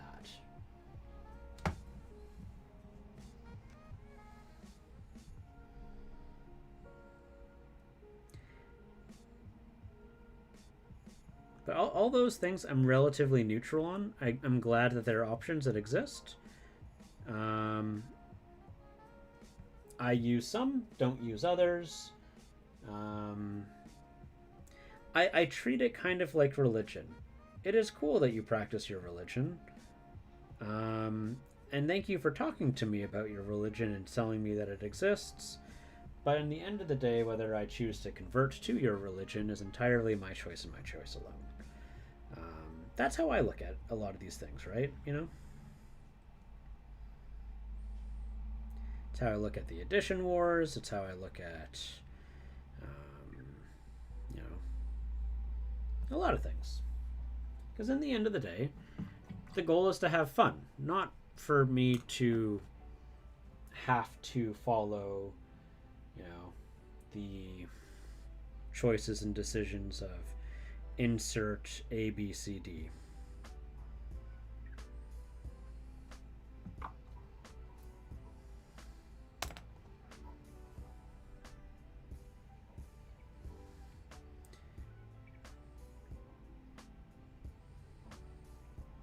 Because if those kind of tools make it so that more people come into the hobby, awesome. As long as the hobby keeps growing. Because, and that's kind of like the whole thing as to why the OSR came into being in the first place. They were not happy with insert blank.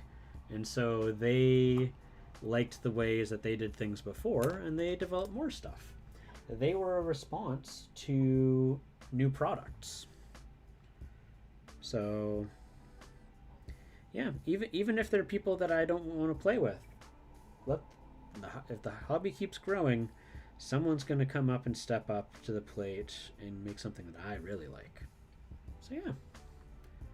If that makes any sense.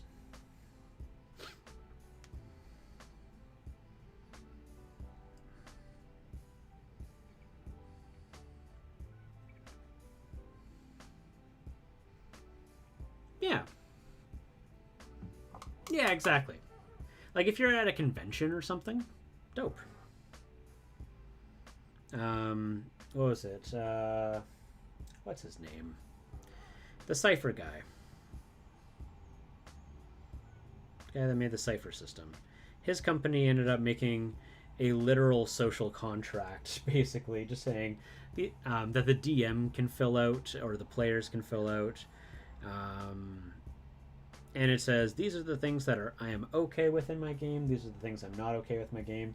You put them in at the very beginning. Figure out what your people's things are, and dope. And like it goes over everything. And I was like, yeah, damn, I like it. Heck, I said the D word. The other D word. Whoops.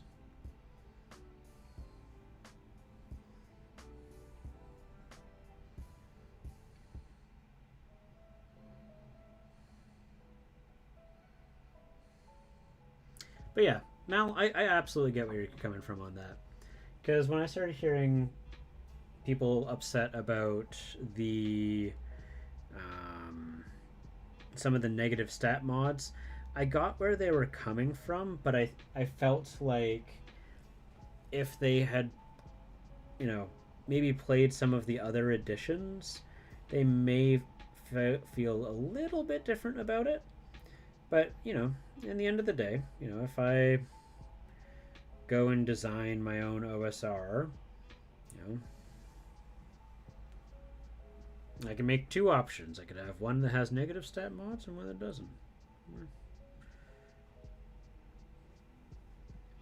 So I actually really like Advanced D&D Second Edition. System's broken as heck, but there's a working game underneath those covers. I really want to try getting a group together to play Castles and Crusades. It's like a more streamlined first and second edition that flows better.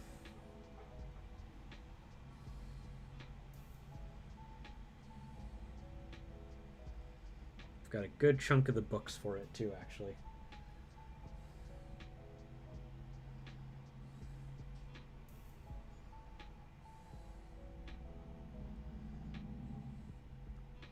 I also want to try Dungeon Crawl Classics. That's another one that I've got that is just a bonkers game, and it looks so fun.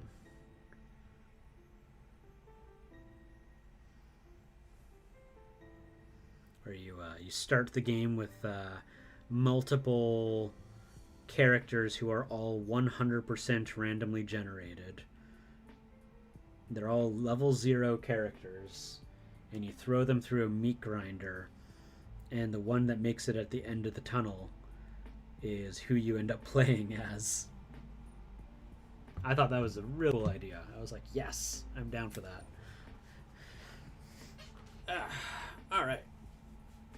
Skin is looking good. Ugh. I think I'm only going to go on for another 15 minutes. I'm pretty hungry. So I'm going to do some black ink on the metals. Where's my black ink? Here we go.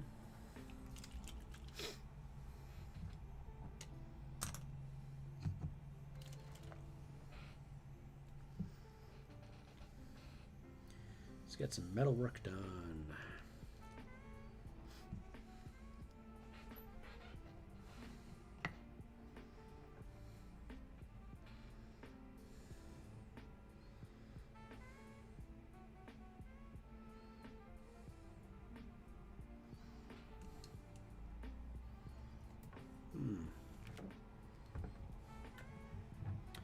Let's see here. Looks like I need to increase the exposure a bit. There we go. Try not to hold on to the skin.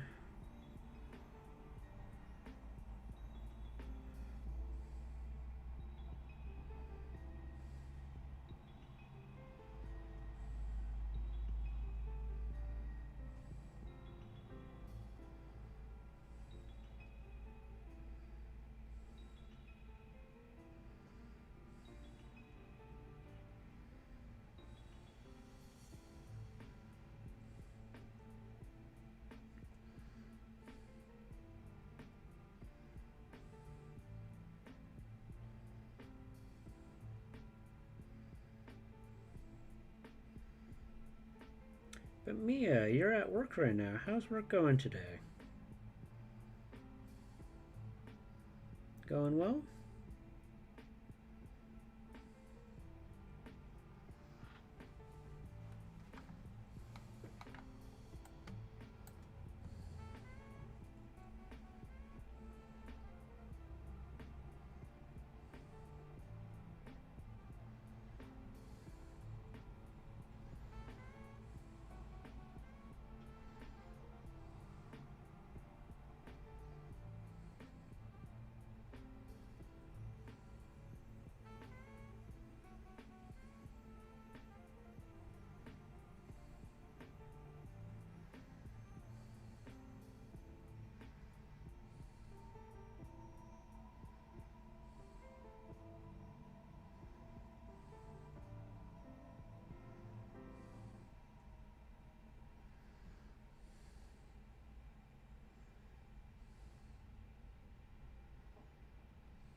Oop. Oh, there we go. That's giving me the thing I'm looking for. Nicole! Hello, Nicole. Work's a bit tough this week. First week back, but weekend is coming up. Oh yeah, my weekend starts tomorrow. I'm looking forward to it. And nice to see you here, Nicole. I wonder if I'm going to get the notifications from Facebook this time. Last couple times I didn't see your comments on Facebook until after the stream. We're just doing some of the inking for the scale mail right now. Overall, looking like this so far. I'm a lot happier with it. I need to get back to work. See you later, Malleus. Nice talking with you, bud. You and me can have a follow-up discussion afterwards if you want about editions and the such, if you want.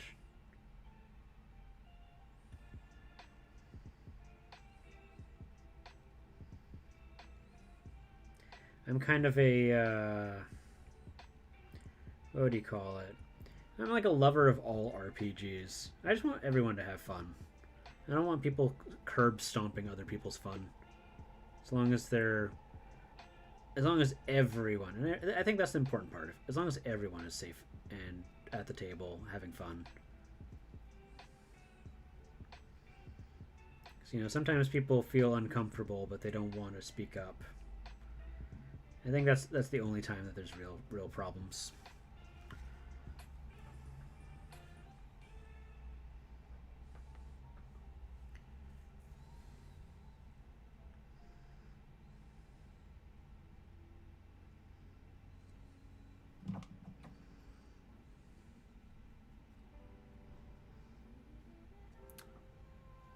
Let's see here.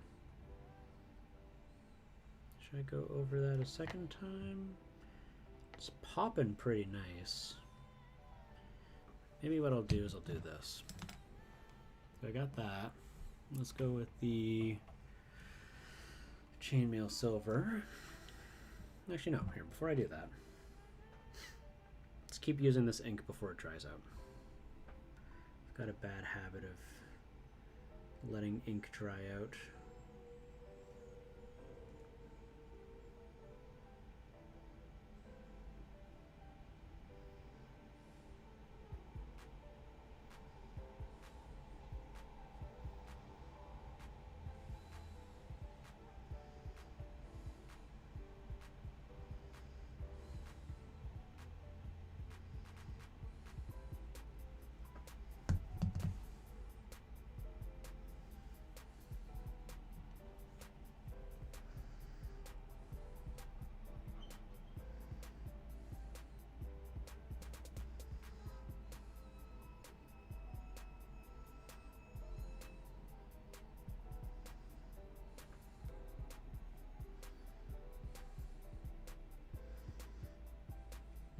see here.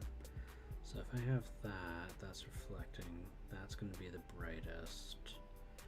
And this one here, not going to be so bright.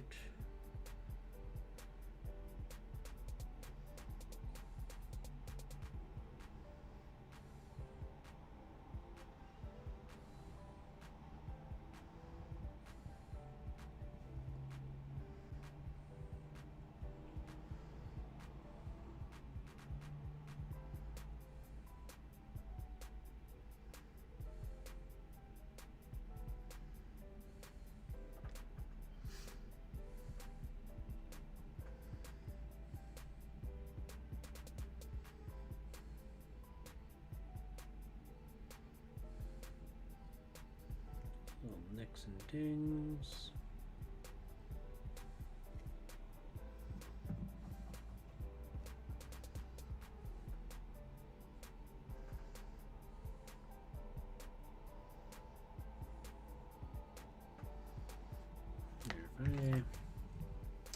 Let's see here.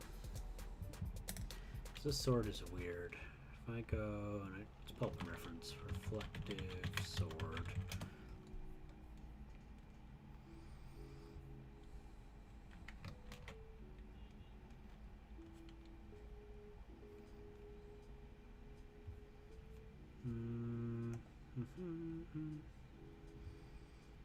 Yeah, so it shines there, and the bottom blade's there, but it doesn't necessarily shine the whole thing. So, take a look here. So I would say with the lightning arcing here, this would probably be the highest point of reflection. So with this, I'm just going to take off some of the excess ink. I'm going to go here.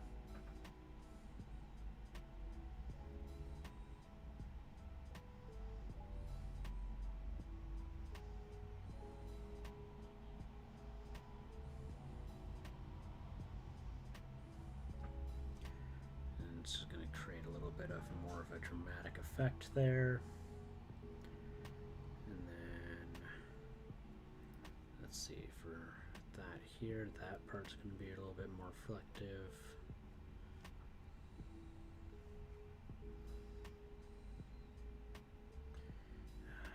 I always struggle with reflective metals.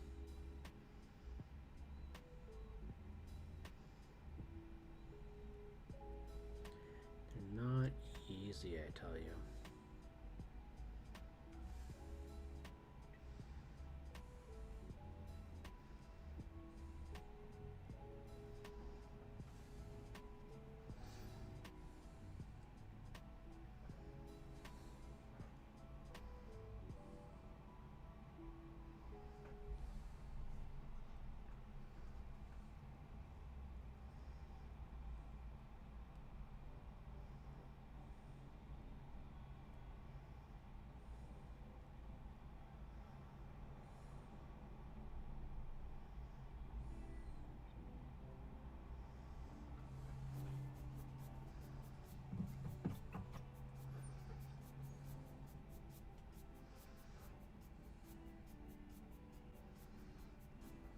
That's there. I would say this bit here.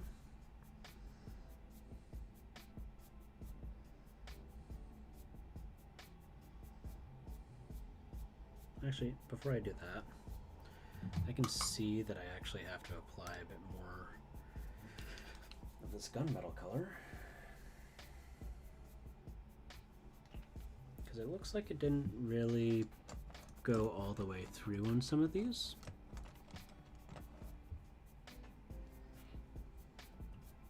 So let's take care of that.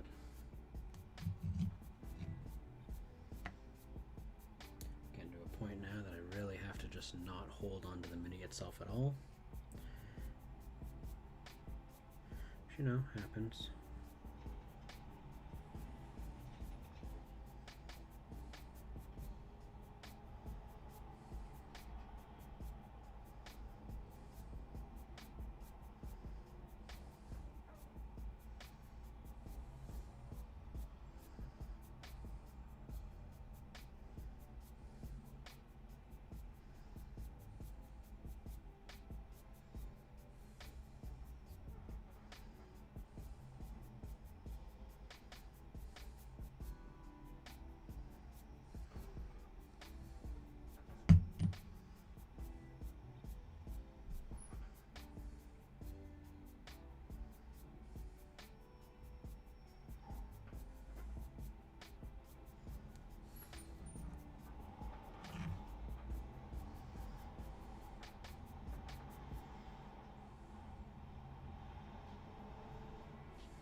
Perfect. There we go. So, got that there. That's dry. Do that a little bit better this time.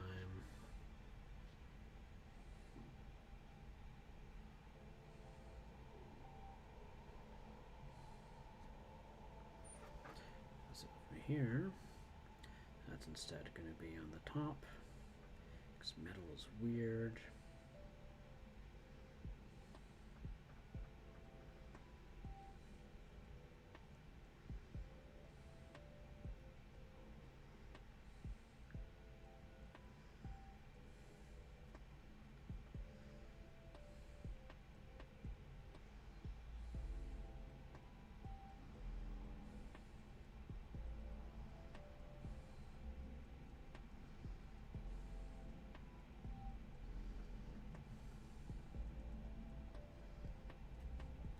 Ink doesn't like the big flat surface, so just have to be a little bit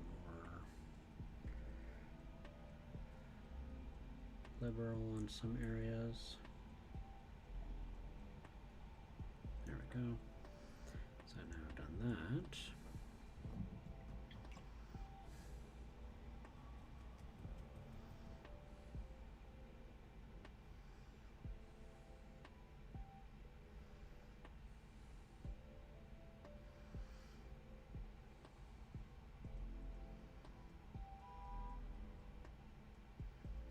What is that gonna, how is that gonna behave? Zigzaggy sword is difficult.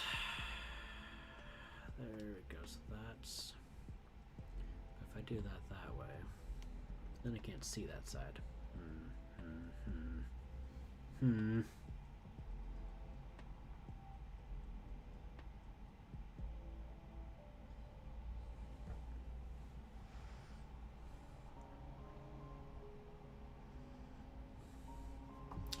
Gosh darn zigzag swords.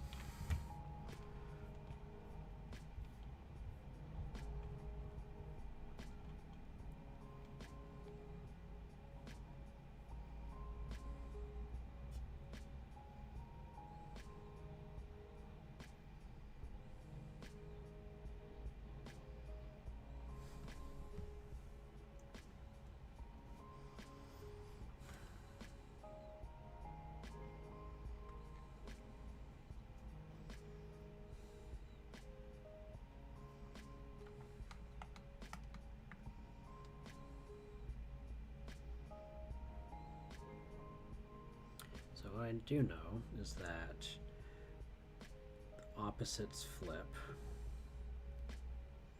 And this was that way, and now it's this way. So instead of this being up here, that's the bright side, I think.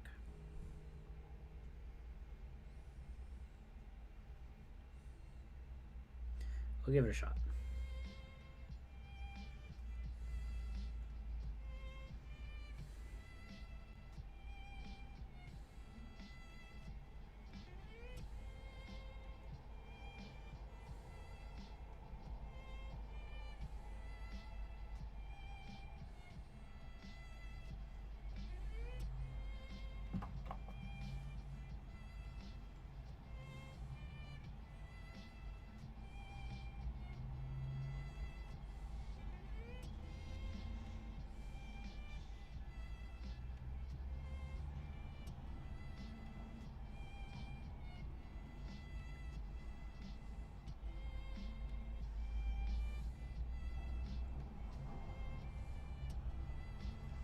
Ink is starting to dry out, so it's behaving a bit too angry, aggressive, we'll say.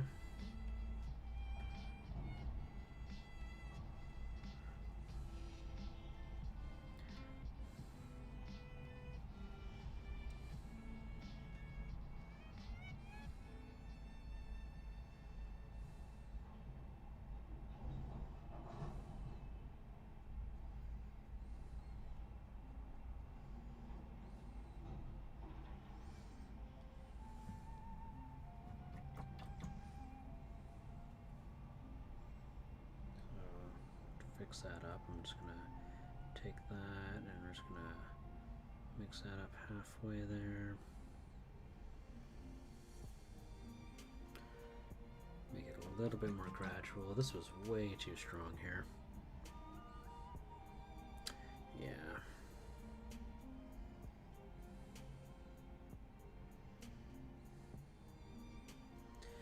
I think what I need to do is I need to put my inks on my wet palette, because I'm putting them in my dry palette, like I was before. They dry up too quickly. Too quickly. Hi, Gannon. I booped you. I'm sorry. You're so sleepy. You stay up too late, Gannon? Is that what happened?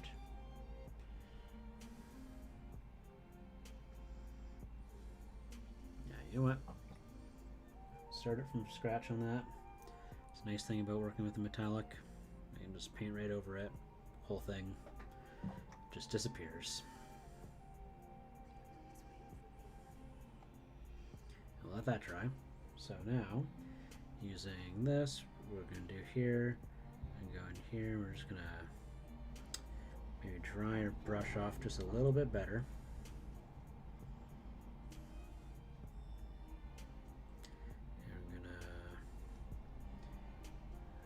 Slowly build that up.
That looks like butts, so I'm going to do a little bit more there.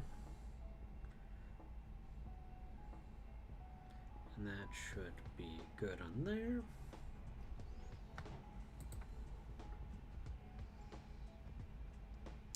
Here it is, 2:37. Me telling my partner that I'm not going to stream till 3. Hoping I can maintain that promise I made.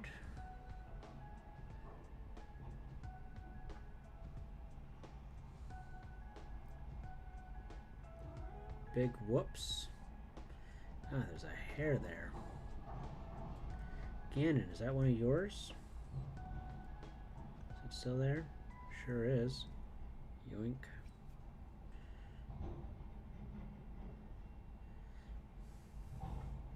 You know, I was doing okay. What is going on? We're just going to wipe all that off. Big fat dry brush eraser.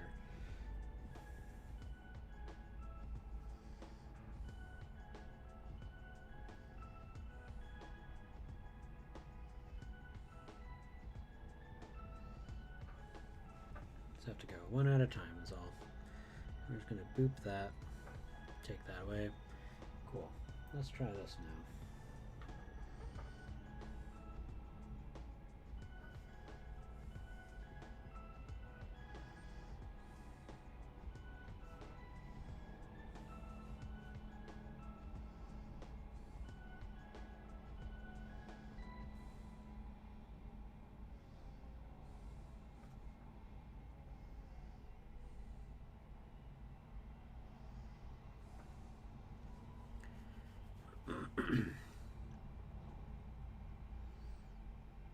And this one a little bit closer to that where it's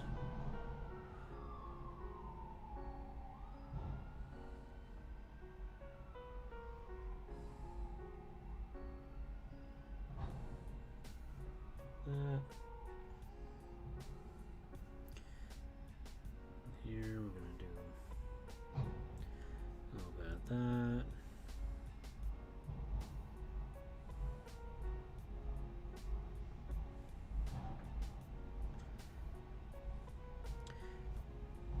See, it's working nicely now. Now that I've gone and mucked up the rest of it. Meow. Did Ganon meow? I didn't hear him.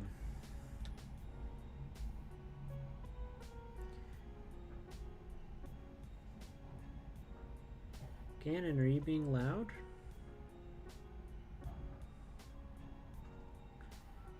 Alright. Close that there. Do that a little better. Do that a little bit. Do that a little bit. Do that a little bit. Cool. So we've got that there going. And now, let's apply a shinier metal. Oh, there you are. There. Hi. You reacting to my sniffle? Sorry, I sniffle so loud, Ganon. I won't do it again, Ganon. I'm gonna give ourselves a nice, super high edge highlight here.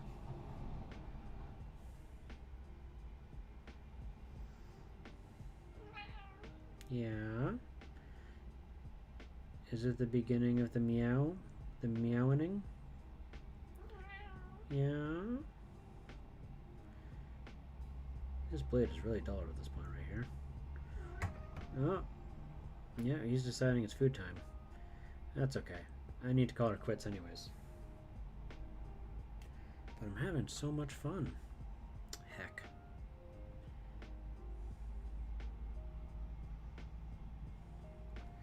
Isn't that the way she goes sometimes?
You scratch so loud, I think they can hear you. Itching your ears? Got some itchy ears, buddy? You're so respectful today. What's going on? What happened to my rude cat that screams at me? Huh? Did I just do like a better job at feeding you today? Is that what happened? Ugh.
so we've got that.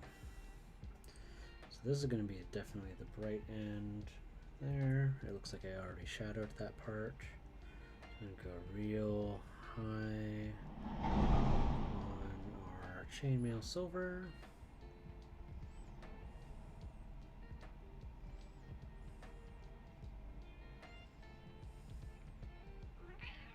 Yeah, Ganon. Hey, buddy. Yeah, so cute. Let's see here. And then this part here, too, we're just going to go, yeah.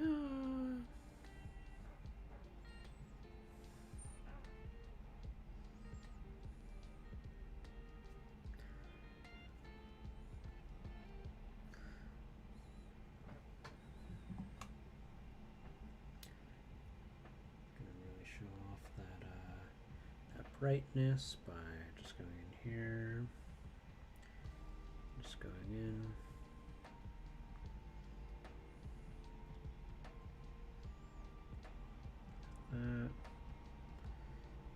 It's very lightning bolty.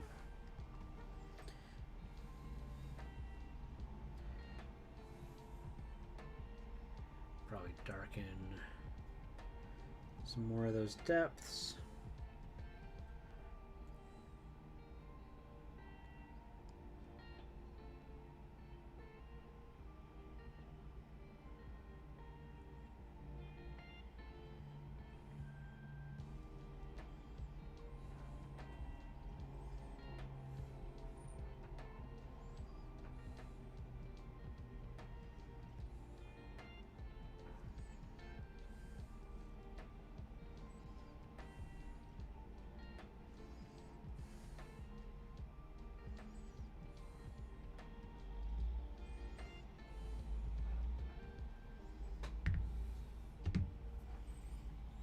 All right, and I'm gonna take some of that super bright silver here, the ultimate super bright shiny boy.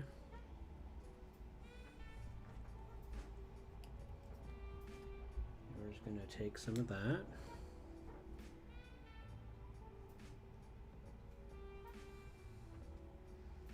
I'm gonna go even higher with these highlights here.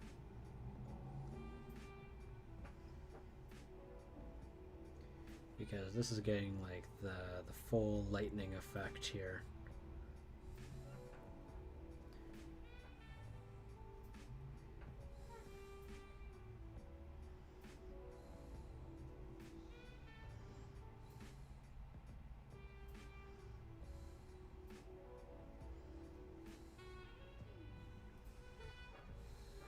And it's like sham, super shiny.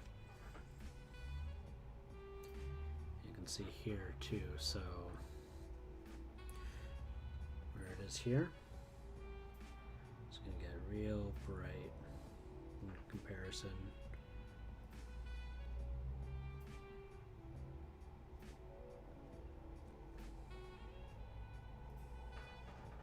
The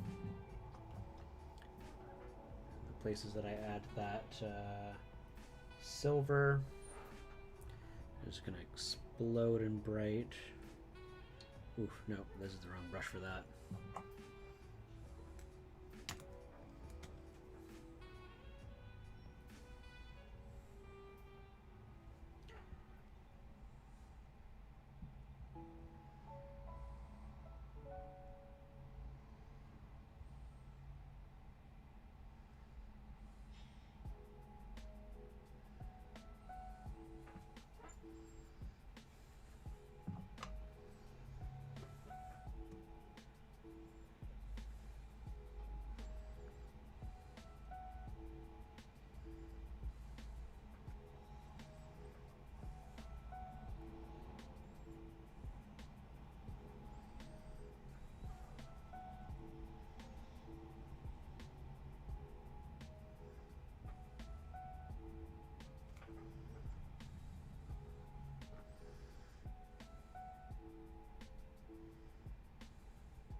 Yeah, Ganon.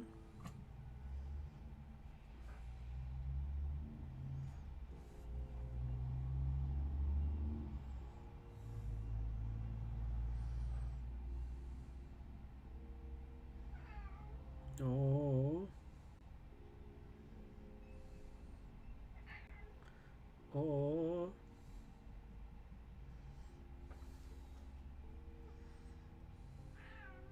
Yeah. Alright. I gotta call her quits from here, guys, but this is a much shinier sword now. And I think the giant is looking good. Alright, that being said, time to call her quits. I hope all of you have a wonderful rest of the day, and I will see you on Saturday, hopefully. Yeah, I'll definitely see you on Saturday there, Mikey. Have a good one, everyone.